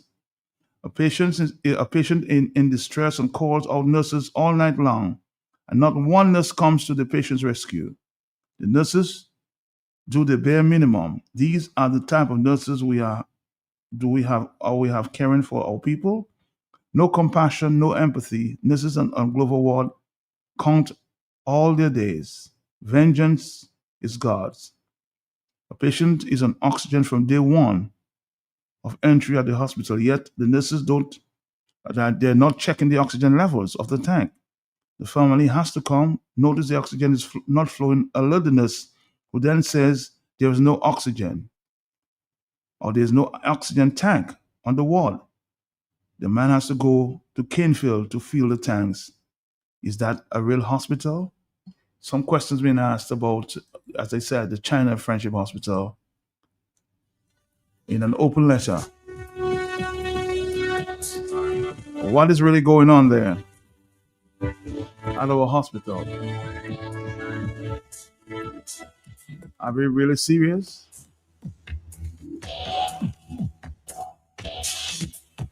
Somebody says, what the person is saying that is so true about what is going on at the hospital?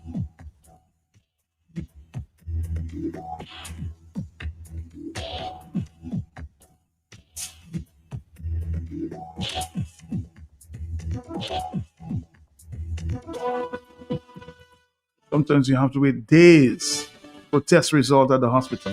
Days. On the telephone, hello, talk to me.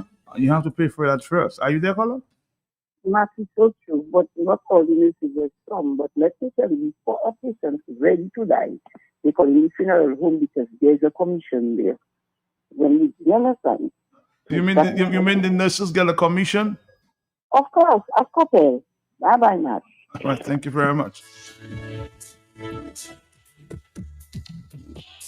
Hello, talk to me on the telephone, yes? Yes, good morning, man. How are you doing? I'm here kind of amazed as to what is going on at the hospital. What's that? Your telephone, you have to call me back on another number, Blue. I recognize your voice. Call me back because we're not connecting. Are you there, caller? Yes. Matt, how convenient, eh? We can blame it on the nurses and the doctors and the warders. I'm not telling you they haven't got the problem, some of them. But Matt, it's not their fault, Matt. Matt, you know there's a place I've been several times, Matt. Mm-hmm. People have confided in me. And I wouldn't tell you who, but nurses and doctors, I'll say it. Okay. And Matt, it's not their fault, Matt. They're frustrated. They're hopeless. Matt, they have to be improvising to save people because they have not the equipment, they have not the medication, the supplies, and so many things. So blame it. And Matt, there is a vaccine for hantavirus, whatever is its name there. Okay. They have been studying it for a couple of years now, Matt. So they said there is a vaccine for it. And look at where the outbreak was, Matt. On a ship.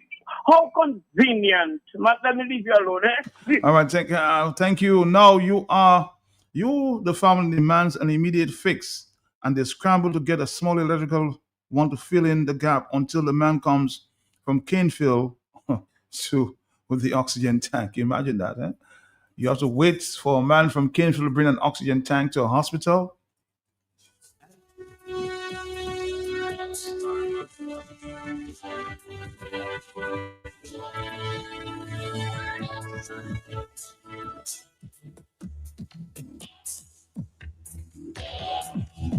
Somebody saying, vote the DLP government out if you want change. Is that the answer?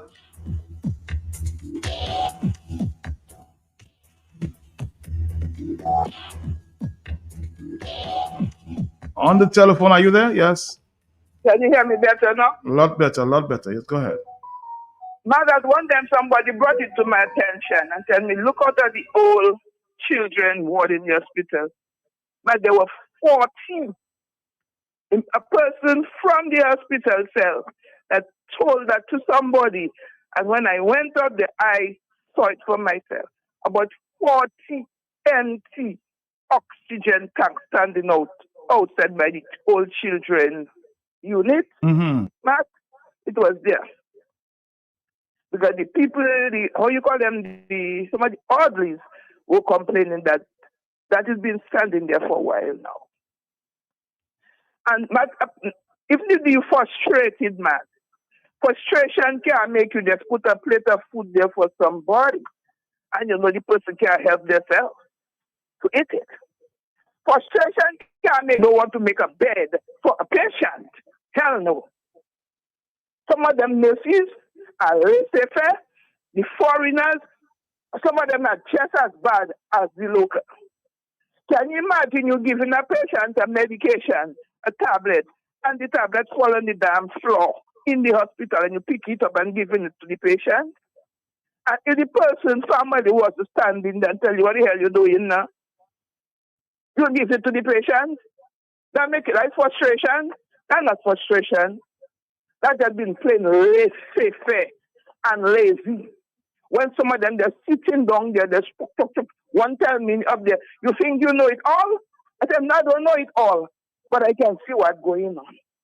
Right? Matt, I'm not lying to tell you, Matt, some people might have their ways up there. Some of them are very laissez-faire. When we meet, we will speak it. Even wardens, that some wardens are just as bad as the nurses. They don't want to do their work they're supposed to be doing for the public to get their salary. You go and give them and do a job. Go and do it properly. Even if you leave your home vexed, that doesn't mean you shouldn't do your work. I leave my home without breakfast. I come out and I do my work to the best of my ability. That is me. Everybody different. You come to do a job, do it. If not, go out your damn home. Have a blessed day. Bye-bye. All right. Hello, talk to me on the telephone, yeah? Hello? Good day, Matt. Good day, Matt. Good day, Matt. Good day to you. How are you? I'm trying my best, sir. Yes, Matt. I'm not putting blame on the nurses because I see the nurses every day struggling on the road at night time to get right. The nurses are frustrated. I put in the blame on the government. It's the government has to get the blame. They're picking the ward aides. The ward aides are not qualified. The government, they're picking them because of politics. Picking them and sending them at the hospital. They have no interest in people. Zero interest in people at the hospital. They have no interest. All the interest is to get their salary because my parents send me. They send me like some of the nurses too. They join the nurses profession and the parents send them. But also the police officers. Police officers live in big. They live in big. They don't have to right. Every night they have government vehicle dropping them home. But the nurses have to struggle. So they must be frustrated, Matt. So people are putting blame on nurses and ward aides. Put the blame on the government. The minister, he needs to come out. But he's not a minister, Matt, for hospitals. He's an engineer for road. But that country is upside down. Thank you, Matt. Have a good day.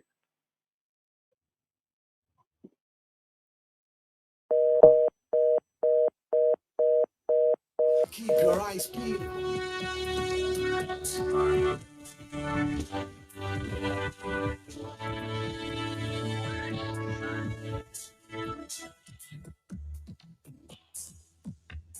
Hello, talk to me. Yes, yes. Master Chi, good morning. How are you? Hey, how are you, Pastor? Everything good? Yes. I'm doing very well. My name is Randy Rodney. Good morning to you, Pastor. Good morning. Good. And I would not call on that subject without identifying who I am. Okay. Matt, quite frankly, and I don't make excuses for people at all. I wouldn't do that. I think what is happening at the Princess or at the China Friendship Hospital is the same thing that happens in every government ministry. Everyone. And I'll tell you what that is. There is a problem of management of the human resource that stems from political bias, and that is causing the entire country to be sick. And I explain that to you, Matt. So that the system is already under pressure in terms of the fact that government is unable to provide all the necessary resources. And for the Dominica China Francis Hospital is worse. The government has not been able to provide all the resources at the government, at the hospital. That adds frustration to staff. But the worst frustration that happens is because everybody thinks that they're a government. So some junior nurses and junior doctors think that they are government. So they tell you what they want, or they will refuse to tell you what you should know. And I'll give you a few instances of that, man. And because of that, the whole system is falling apart. The whole system.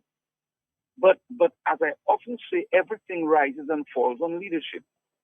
So you have a patient on the ward, and the patient requires a simple pack, a sterilization pack that is required to dress a wound, to clean a surgery cut, to dress a bobo then. And that is not available. It is not available at a hospital where, when I worked at the Princess Margaret Hospital, there was a central sterilization unit that prepared that for every hospital department. So it was done at the facility.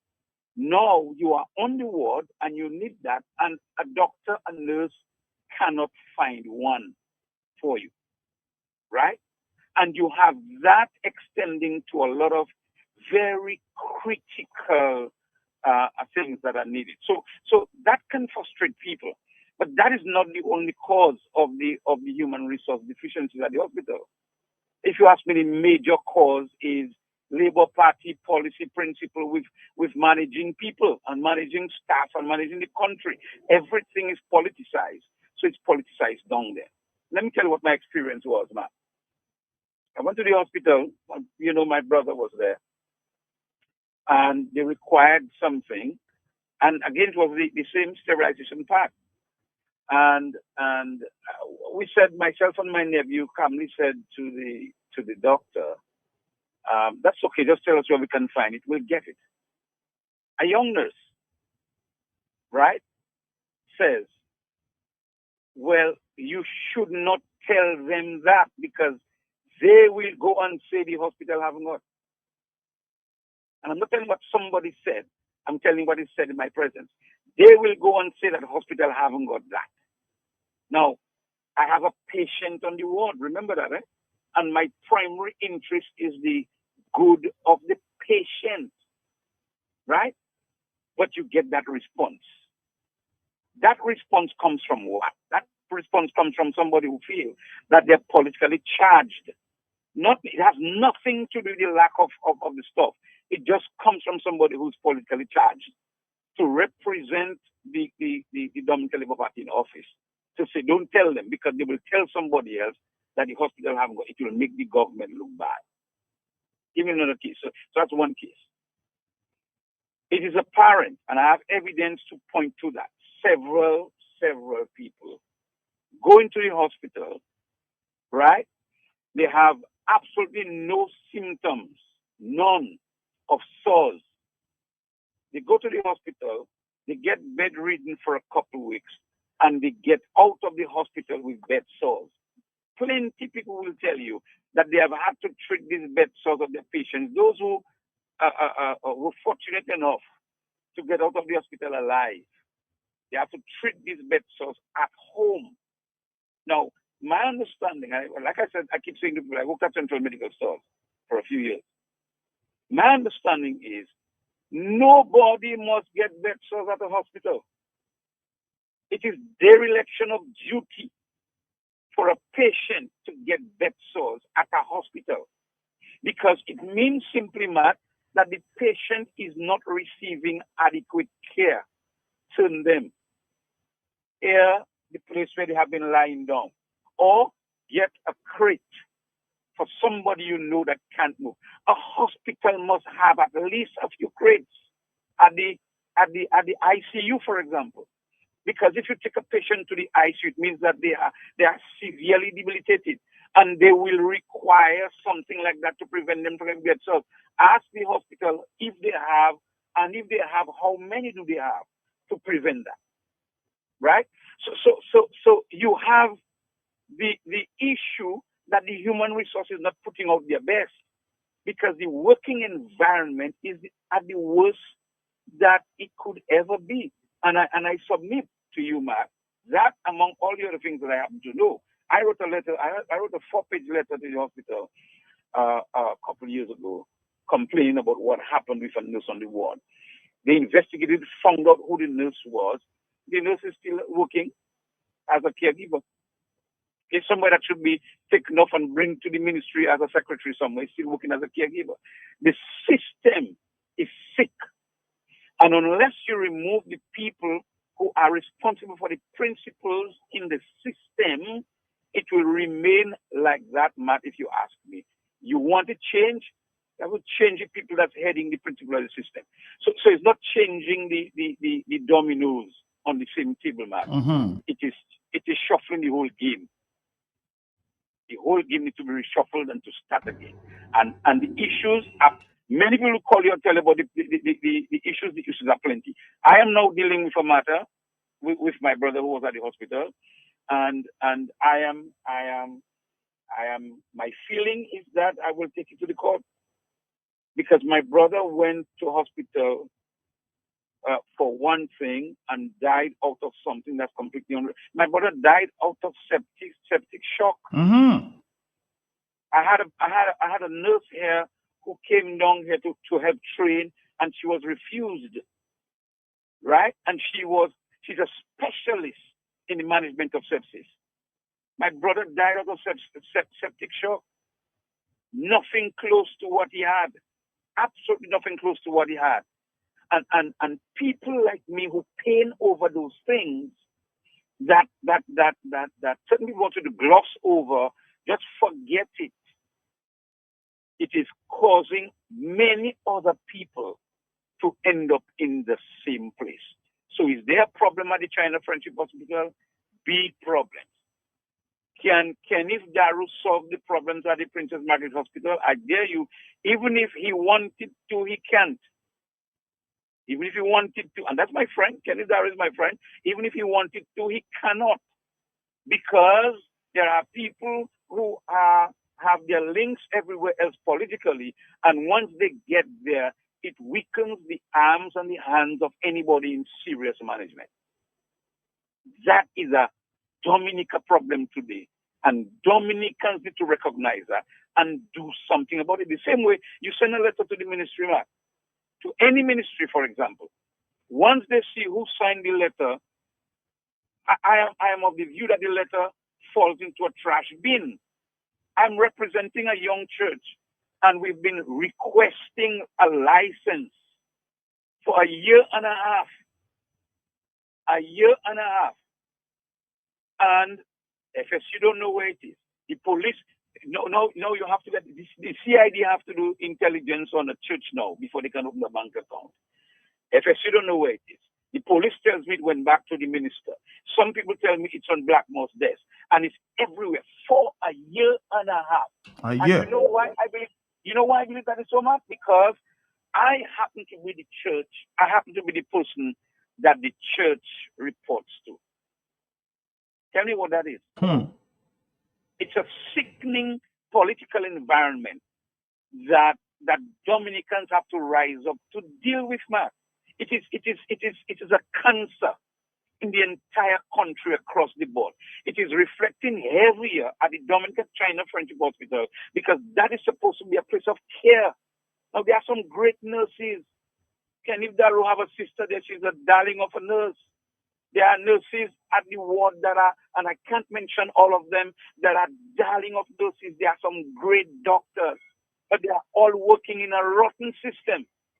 And the rotten system is causing people to die, it's causing people more pain, it's causing misdiagnosis of people. There are people who have been diagnosed with cancer in Dominica, travel to Trinidad, and they haven't got cancer. They're alive. They're doing well. It's causing all these kinds of things because the system is broken. But because you don't have good people, the system is broken. I submit that. That must be changed, man. Thank you very much for the Thank you, Pastor. Thank you for sharing your own experiences there with the hospital. Man, good morning to you. I went through it, and it is true. I spent 5 weeks at the hospital, and I used to call for my IV sac Porsche. Huh? Imagine you have to call for that. When my sister used to come to see me, she used to feed me or feed a patient, another patient. I'm just thinking of what I went through, and tears are running down my eyes.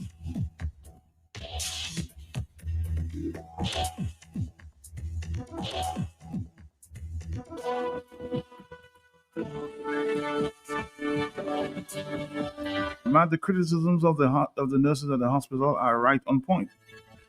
Don't think for a minute that anyone is lying. They don't care about their oath, and people, not all of them, we have to admit that. They don't care about their oath and people in their care. And that's not every nurse. Are you there, caller? Are you there? Yes.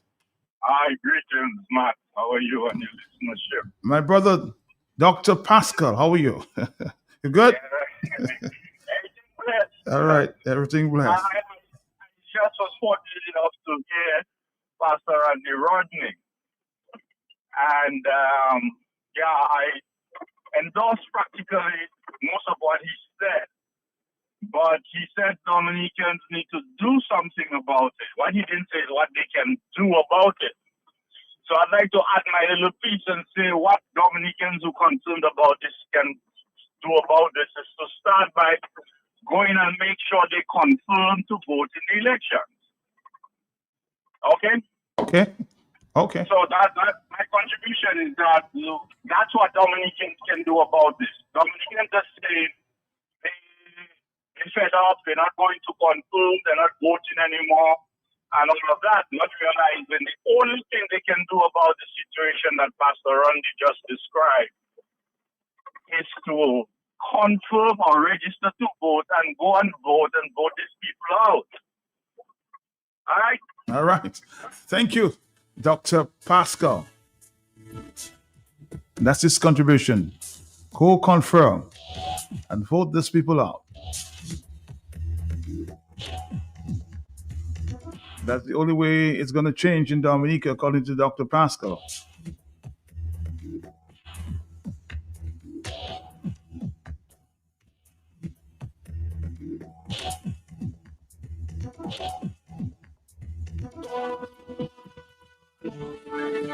Again, the criticisms of the nurses at the hospital are right on point. Don't think for a minute that anyone is lying. They don't care about their oath and the people in their care. Most of them don't know how to talk to people. A no respect place of care.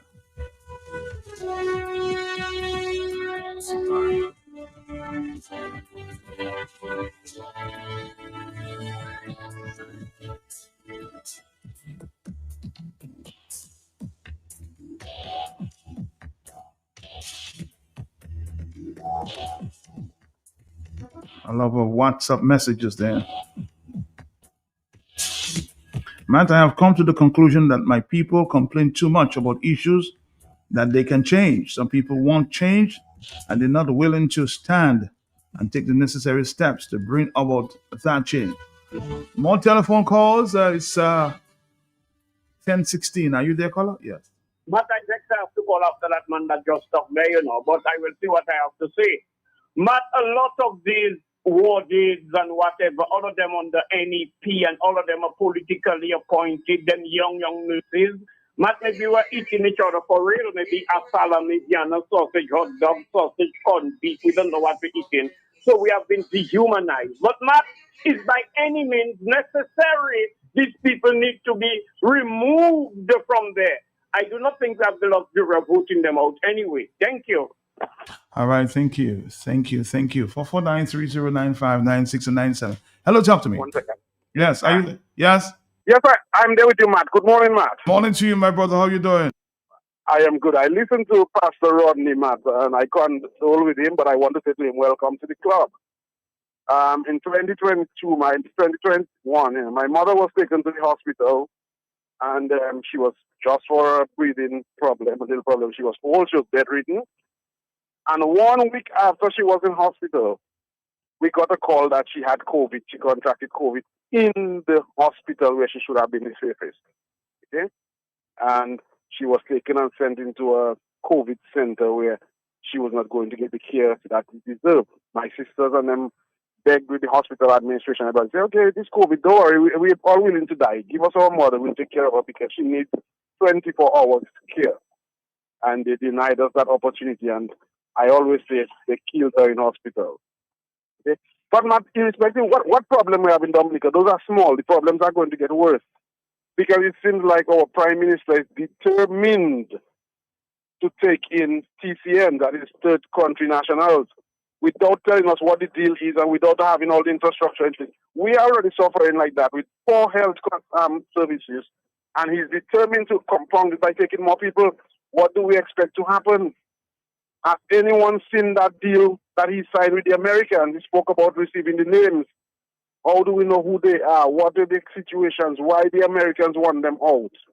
So these are issues that we have to consider because it is just going to get worse and worse and worse for us in Dominica.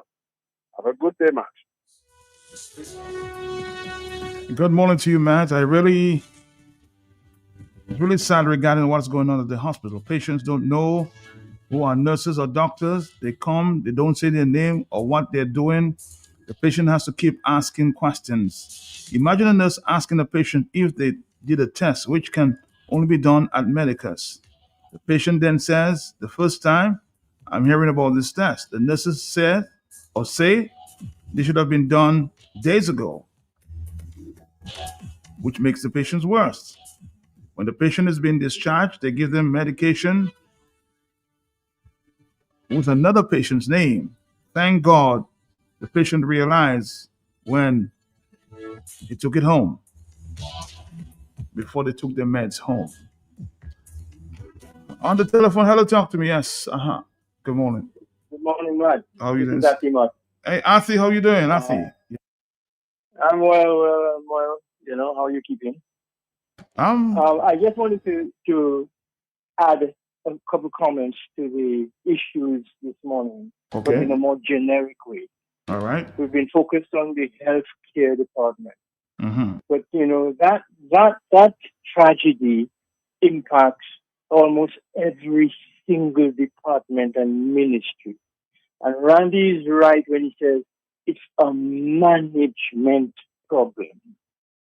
The nurses and the people who are on the front line of these delivering these services are not direct. They are directly responsible because as professionals, they know what's needed, but for some reason they know they can get away with it because management has its eyes focused on other things. Let me give you one or two examples because the malady is throughout the entire system. You remember black sigatoka? Mm-hmm. The disease that we claim destroyed our banana industry? Mm-hmm. When all the other windwards who had bananas had the same black sigatoka, but they have continued to sell bananas? Why do you think that happened? It's the same thing. It's a repeat of the health care problem. The gentleman who was the senior plant pathologist at the ministry, at the Division of Agriculture, he was offered help by a Dominican pathologist who was one of the world's experts on dealing with black sigatoka, Dr. Henry Fagan, the late Dr. Henry Fagan, offered to help. He was here back, retired, living in Dominica. He had already solved that problem in many Latin American countries on behalf of international agencies. And he was ignored. He was prevented from making his contribution and helping Dominica out of that mess. But that's not the worst of it, Matt. That senior level technical management person remained employed with the Division of Agriculture. But it gets worse. He was rewarded, apparently, because that same technician who had supervision over all matters relating to plant diseases, including black fever tuber, he became the permanent secretary in the Ministry of Agriculture. Now let's be clear. What does that tell you? Now that signals what Randy and the others have been saying, that there's a severe management malady in Dominica. Because you cannot be rewarding senior management for having messed up and expect anybody who operates below that level to be focused on steady and constant improvement, because they're seeing that the reward system doesn't operate that way in Dominica. The reward system operates on how well you can shield the political policy-making leadership of the country from blame. And so that issue of mismanagement is in health, it's in agriculture. I have another experience, briefly I will relate. This one has to do with roads, financed by the World Bank in Dominica. Road which was just completed from Pocase all the way down to Casa Bruce and then going on. There were concerns raised to me by farmers in the area about the very careless way in which the road operation in that area was taking place. It was destructive of the land, destructive of plant material, and appeared to the farmers to be wholly unnecessary, given the rainfall in that area and given the steep slopes and winding of the roads in that area. I visited with farmers in that area. They pointed it out to me. I documented what was wrong and what could be made right. Through other colleagues, we investigated the terms and conditions of that World Bank contract on that loan. And it included the preparation of an ESIA, which was prepared, which was presented to the bank, which was approved by the bank with very specific indication of the measures that need to be taken in the construction and rebuilding of that road because of the particular environmental vulnerabilities of the area. So when we found out, we wrote directly to that department at the World Bank in Washington, D.C., complained, and by law they had to respond, which they did, and they forwarded the complaint to the person in the World Bank who is directly responsible for environmental matters on all World Bank projects in the Caribbean. The person came to Dominica. It was a woman. She came to Dominica with her team of environmental auditors and assessors. We were invited to meet her on the spot of that same area, just past the Emerald Pool, going down the road, etc. We met with her, pointed out the complaints. The farmers were there. And she turned on the officials from the Ministry of Communication and Works who were there and said, how come you haven't reported this to the bank? Because these things that they have made complaints and these practices I am seeing here on the ground are in violation of the ESIA agreement that you have with the bank. And this entire project could be immediately cut off if and she was pointing at herself, if she reported to the World Bank that the government officials were not in compliance. And there was a whole set of teasing. They tried to tell her, well, we have to move on, we can't stay too long. And she said, what are you telling me? And she said so to them in front of her. She said, I'm not leaving this area until I get a very clear understanding from you. And she pointed at the senior engineer from the government who had turned up. For the first time, maybe, if not the first time, he had turned up with his team. And he said to me, let me hear from you exactly what you are going to do about these complaints. Otherwise, when I get back to Washington, this project is dead. You hear me, Matt? So this is senior engineering services for the country. And I have other examples in every single ministry, in the Ministry of Tourism, in the Ministry of Culture, the Ministry of Sports, no matter which way you look at it. So getting back to IP now and his suggestions, yes, it's all right to go ahead and make sure you get ready to vote, and I endorse that. But there are other things that citizens can do in the meantime. We did one, because since that, they had to adjust everything in that project and make sure the project remained in line with the guidelines approved by the World Bank. But here we are in a situation where we need to identify who those senior officials are. The technical officials, the chief technical officers in every ministry, everybody in the country is supposed to know who they are. The permanent secretaries in every ministry and the assistant permanent secretaries, everybody in the country is supposed to know who they are. You know why, Matt? Because you know who actually is directly responsible for the administration and management of the ministry, not the minister, you know. The minister has no authority in that, you know. The minister cannot tell them what to do $1 by law.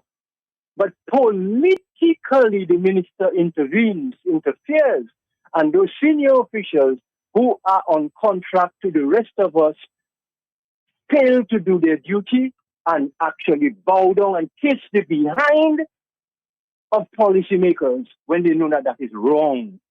So we have to identify them. We can take the matter to another level. That we also need to know who sits on the commission that appoints permanent secretaries, appoints chief technical officers. Who sits there? And you'll go there and you'll see another layer of labor rights. So what has happened? The same thing Trump has done with all the departments of government in the United States has already happened in Dominica.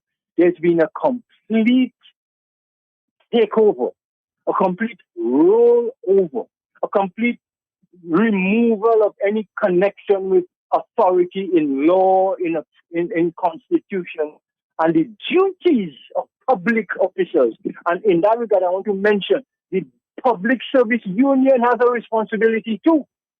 Help us identify who are these public servants who are doing all these evil things, these wrong things, and what are the contractual arrangements for holding them accountable now, not after an election, right now. Then it goes higher because there are policymakers, i.e., members of cabinet and so on and so on, who frankly don't appear to know the first iota about where their authority begins and where it ends. They seem to feel that because they are a minister, they can go on a project site and give instructions. But they do that, and the senior official whose authority is being undermined says nothing to them because he wants to keep his job, or he got a job that he knows he does not deserve. And so there are many, many things we can be doing between now and whenever there is an election. Are we doing that? The media, are you guys researching sufficiently what's wrong with the system so that you know when you have an opportunity to interview people, you can ask those kinds of questions? What is your authority to do this? You had an Auditor General who failed to honor his constitutional responsibility to provide audited statements to the Parliament on a number of occasions. How was he rewarded? He retired. He was rewarded by being appointed to a senior accounting position on the largest public sector project in the history of Dominica, the airport project. So, Matt, let's be very clear. There's lots of things we can do to start cleaning up. We don't need to wait for an election to start cleaning up. But we need men with balls, big balls, and women with ovaries, big ovaries, to stand up. No, not after the election. Are you crazy? After 20 plus years, you still want to wait? Well, let's see what will happen. What sort of cautioning is that? What sort of foolishness is that? So let us wake up and realize that there are many options. We should be demanding the same way we demanded for an electoral reform process. We should be demanding for an administrative cleanup before the election. Before the election. You see what happened in South Africa after they removed apartheid? They called for a truth commission, which was headed up by, I forget the gentleman's name. He was Archbishop of an African Archbishop in South Africa. Was it Mr. Tutu? Tutu. Yes. Absolutely. Thank you so much. But you see, man, we need to call, and that these need to be open on public hearings, not private discussions, where a PS is brought before that commission and said, we have this report on matters of health. Tell us what happened here. And anybody, doctors, operating, retired, and others, are allowed to go and give evidence and testify to what went wrong. It's not a court of law. That commission cannot send anybody to prison. But in the court of public opinion, that is the Supreme Court, an open public hearing where senior public officials, chief technical officers, assistant permanent secretaries, and ministers of government are called to order by the people who have the authority to do that and say, under your leadership, here's what happened in agriculture. Look at the performance of agriculture over the last 20 years, sir, and explain to us what happened to bananas and why, and who was responsible. What happened to coconuts and why? What happened to coconut products? What happened to Colgate? What happened to the marketing of agricultural produce and why? What happened to Dexia? Who's being paid to run Dexia? What is Dexia's mission? And so on and so on and so forth. So I really think we appear to be in a case of where our minds are in a state of in-betweenity. Gordon Morrow, my dear friend of late, used to say, we seem to be in between one thing and the next, but never on it. Let's get on it. Demand the trade unions, the private sector, demand a public hearing on the performance of public officials. All right. Thank you, Arthur. Thank you. On that note there, I had my colleague there, Franklin Moses, doing a full report on this hospital saga. Listen to this report. Thank you, Arthur Matthew, again. Always a lot of food for thought. Making a lot of sense. Yes. Is really going on at the Dominica China Friendship Hospital? Nurses are negligent and lazy. Yes, I said it. I know what I'm talking about. They're always clueless and refuse to read patients' charts and files to know what is required for said patient. It takes a year to perform one task, like changing an IV. An emergency presents itself, and you ask the nurse to call a doctor. Nurse 1 says, yes, I'll call. Hours later, nurse 2 says, the doctor is coming. 4 hours have passed. No doctor. Next day, you see the doctor on the ward and ask, why didn't respond to my emergency call? That same doctor informs you that she was never called and advises you make a report to the director, CEO of the hospital. Imagine being in a hospital for almost a week and still waiting on test results. Tests are done and doctors will use the mouth God gave them to say, results will come next week, Tuesday, because today is Friday and it's the weekend and Monday's a holiday. What? Where on earth does this happen? Spoke to Dr. Daru, then and only then did the consulting doctor and nurses got into action. And the first set of results were given after 4 days being admitted. I shouldn't have to call Dr. Daru every day for things to happen as they should. This is ridiculous. A patient is unable to feed themselves. Yet a meal is placed by their bedside and they're left to do what? Look at it. Where are the ward aides? These don't exist anymore. Then a nurse will pass to say, hey, you don't eat your food? How? A patient is in distress and calls on to nurses all night long and not one nurse comes to the patient's rescue. The nurses do the bare minimum. They are the type of nurses we have coming or caring for people. That's the type. No compassion, no empathy. Nurses in Glover Ward count your days. Vengeance is God's. A patient is on oxygen from day one of entry to the hospital, yet the nurses are not checking the oxygen levels of that tank. The family has to come, notice the oxygen isn't flowing, alert the nurse, who then says, there's no extra oxygen tank on the ward. The man has to go Canefield to fill the tanks. This is a hospital.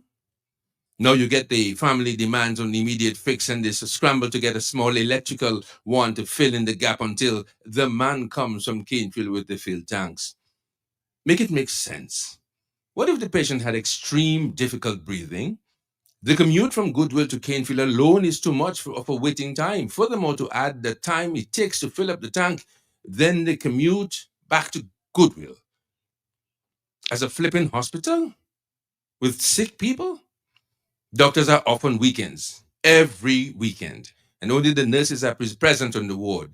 The doctors won't come in, but they will only accept phone calls from the nurses or give directives over the phone in an emergency situation. The doctor's on call will tell you that the consulting doctor who is and you should talk to him, that the consultation doctor is off today. Father God. You're speaking to a doctor who just checked the patient. You inquire about the patient's situation from the said doctor, and that doctor now raises her voice at you because you're asking questions. Said doctor then proceeds to say that for her to explain what's going on, you need a family meeting. Every DAMN doctor wants a family meeting to explain what they think is going on. The doctor isn't explaining what's going on, yet sends the nurses to administer meds. You then ask the nurse, what's the meds are for? And her response, I don't know. It's the doctor that sent it. What is this? Intern after intern will walk the ward day after day and all reports are conflicting. 4 doctors will come to the bedside, one after the next, to ask the same questions, but none will read the actual chart with the notes. Then every single doctor will give you a different diagnosis. One doctor prescribes something. The next says stop it and prescribes another because the first one could cause adverse effects. What the heavens name is going on? Doctors at the hospital do not consult with each other with the same patient. No one in that hospital moves without urgency. Or rather, to take that, no one in that hospital moves with urgency. Not one. No, none. Not one in that hospital moves with urgency. No one. An emergency is only an emergency if a limb is visibly off or if blood is spilling. Jesus. To be in the nursing and healthcare, it is a calling. If you just want a job, this is not the place for you. Go plant a lot of dashing instead. Nurses will dress up in their white uniforms and parade rows or walk through the market, supermarket, stores, etc. to purchase whatever, then go to the hospital with the same uniform to care for patients. You feel noble in your uniform, but your character speaks otherwise when you're actually at work. Nurses used to be respected members of society, but not anymore. Something is wrong. If you have a family member at the China Friendship Hospital, make it your duty to stay on the ward as long as you wish to care for your family. The nurses won't do it for you. An example needs to be made as so others will fall in line. If not, we are doomed in this healthcare system. We need to start. Franklin Peter Moses. With that narration there, read the hospital. What's going on? Thank you, Franklin. Let's take a few voice notes before we wrap it up. Matt, Yeah. I agree with Dr. Ike. You have to go out and vote. You have to go register. Please go register so we can vote these people out of office. And you have some people that call a radio station and say that they are not going to vote. I understand your frustration. I understand your disappointment in voting before and the same people come back in office, but you still have to go out and vote. All right? Without a vote, you haven't got a voice. You haven't got no say-so in what's going on in the country. And Dominica is in an deplorable state. You have to go and vote these people out. No matter if the people was doing a great job in Dominica, no one person is supposed to be in office for over 20 years. All right? We need changes. You need different mindsets. All right? So go out and vote. And Dominica is not doing great. Dominica is in a bad. I would love to move back home, but my God, not under this leadership. It's just, please, I'm asking you to go out and vote. Vote. You want to see changes in Dominica? You have to vote. You have to go out and vote and get rid of this administration and let something new comes in and see the difference. And if you don't like it, then you vote them out. All right? But we have to vote. We have to go out and vote. Please, I'm begging you people, young, old, vote.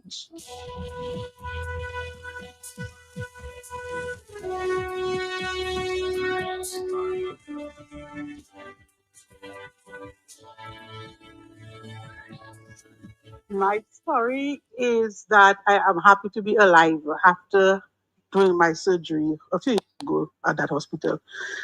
3 minutes after I was given one medication by one nurse, another nurse is coming to give me medications. I'm asking, what are you giving me? Because no introduction, no good morning, no how are you feeling, nothing. He just grabbed my wrist in my hip lock into attempted to inject me for medication. So I pulled my arm and I said, what are you giving me? And they called the name of the medication. So a while ago, I don't remember the name.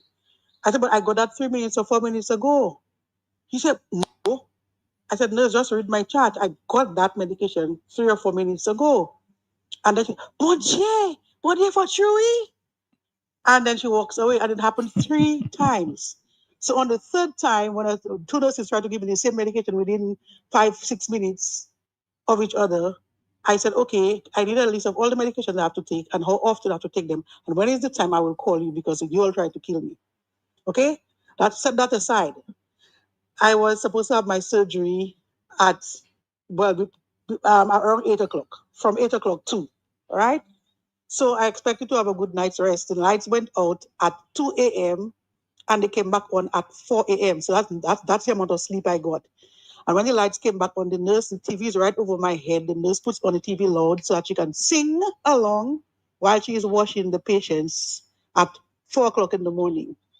I asked the nurse, please lower the volume. That TV not loud, that not loud. So I asked another nurse passing, can you please lower the volume, nurse? Because I really did not have enough sleep after the surgery just now. She said, sure. The nurse said, sure, and she reduced the volume. Well, the first nurse got vexed, and from that time, nurse trying to kill me. That lady had to give me my enema before my surgery.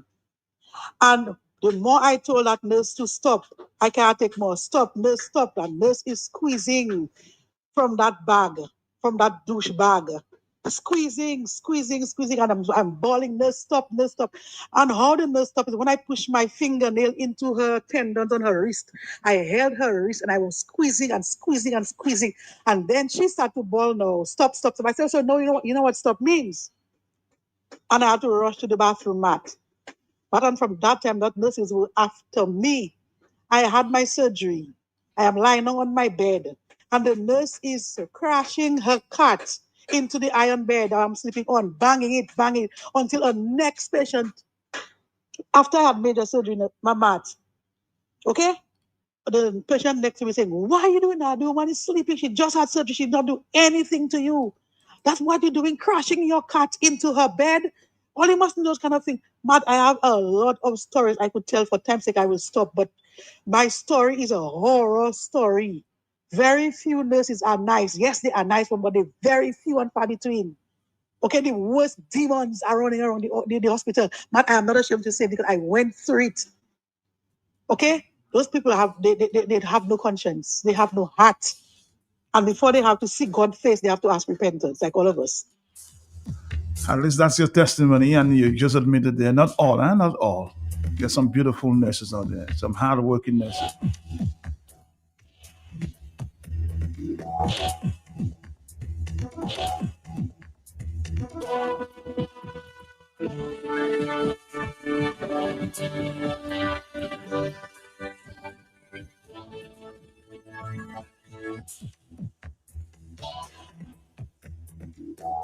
Of course, we have a news conference coming up with the police.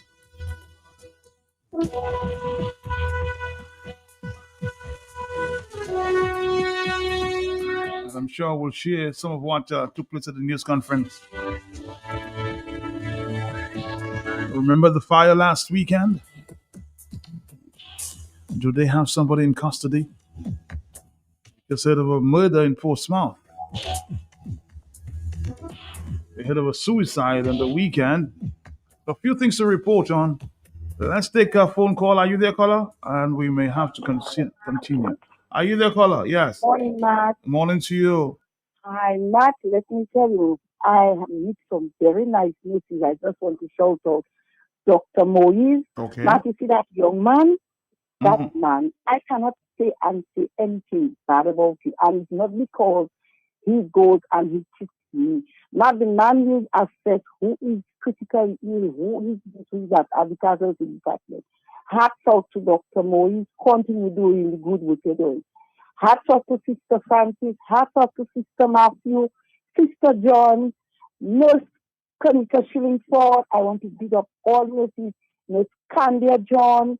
Nadia, some very nice nurses, as you said. Matt, I'm also suggesting, before you get to the hospital, there's a white wall. It's like a backfill wall on the side. By the hospital. I'm suggesting the wall can be painted in white and allow the public to write the names of the nurses and the doctors on that wall. Make it look pretty.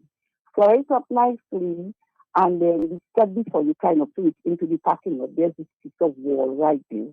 I am suggesting that to make us, the public, write the name of the nurses and doctors who have done well for us on this. Thank you, Matt. Thank you. Oh, boy.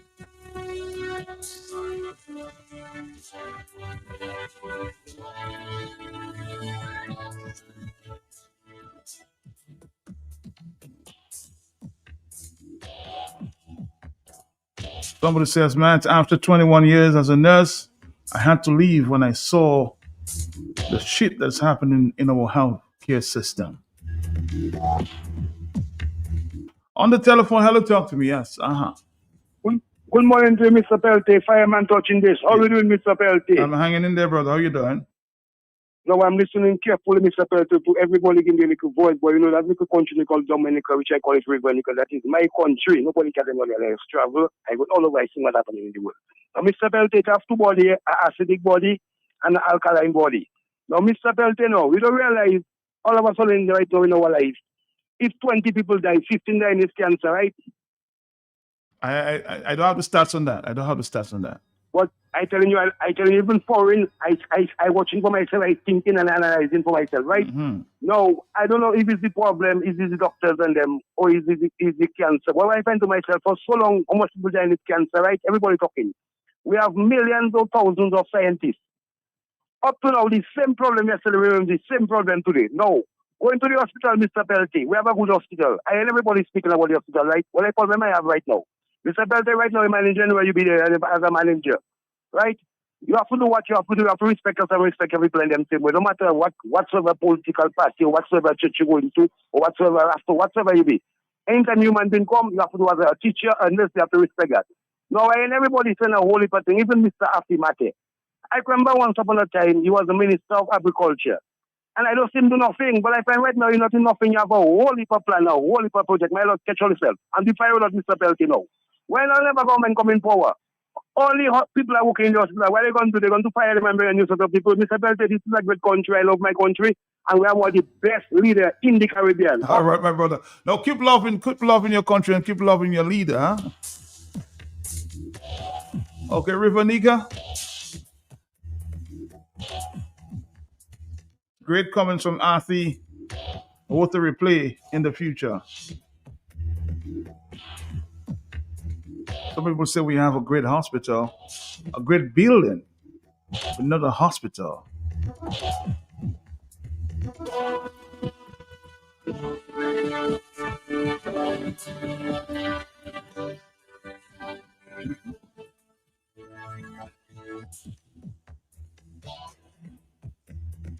All right, let's take a few more voice notes and we wrap it up here in the morning. But bear in mind, state of the art costs money. Everything is money. So if there is no money to install state of the art, my brother, state of the art will just be a word of a term in black and white. Everything costs money. You have to have state of the art, to have these things and so high speed. The country needs money. Now, does the country have money to afford that, to make it the state of the art? That is the big question. Can the country afford that? Can the country afford that? You come to the hospital this morning and they perform some tests and your next of kin done in 3 hours gets a message on your phone saying you have the diagnosis XYZ and whatever, and the prescription for it, recommendations, and a lot of doctors you can go and whatever. That's the that. There is a bagatelle. I'm calling on the authorities. I'm asking them, I'm advising them. Please, name the health center after her. Miss Francis.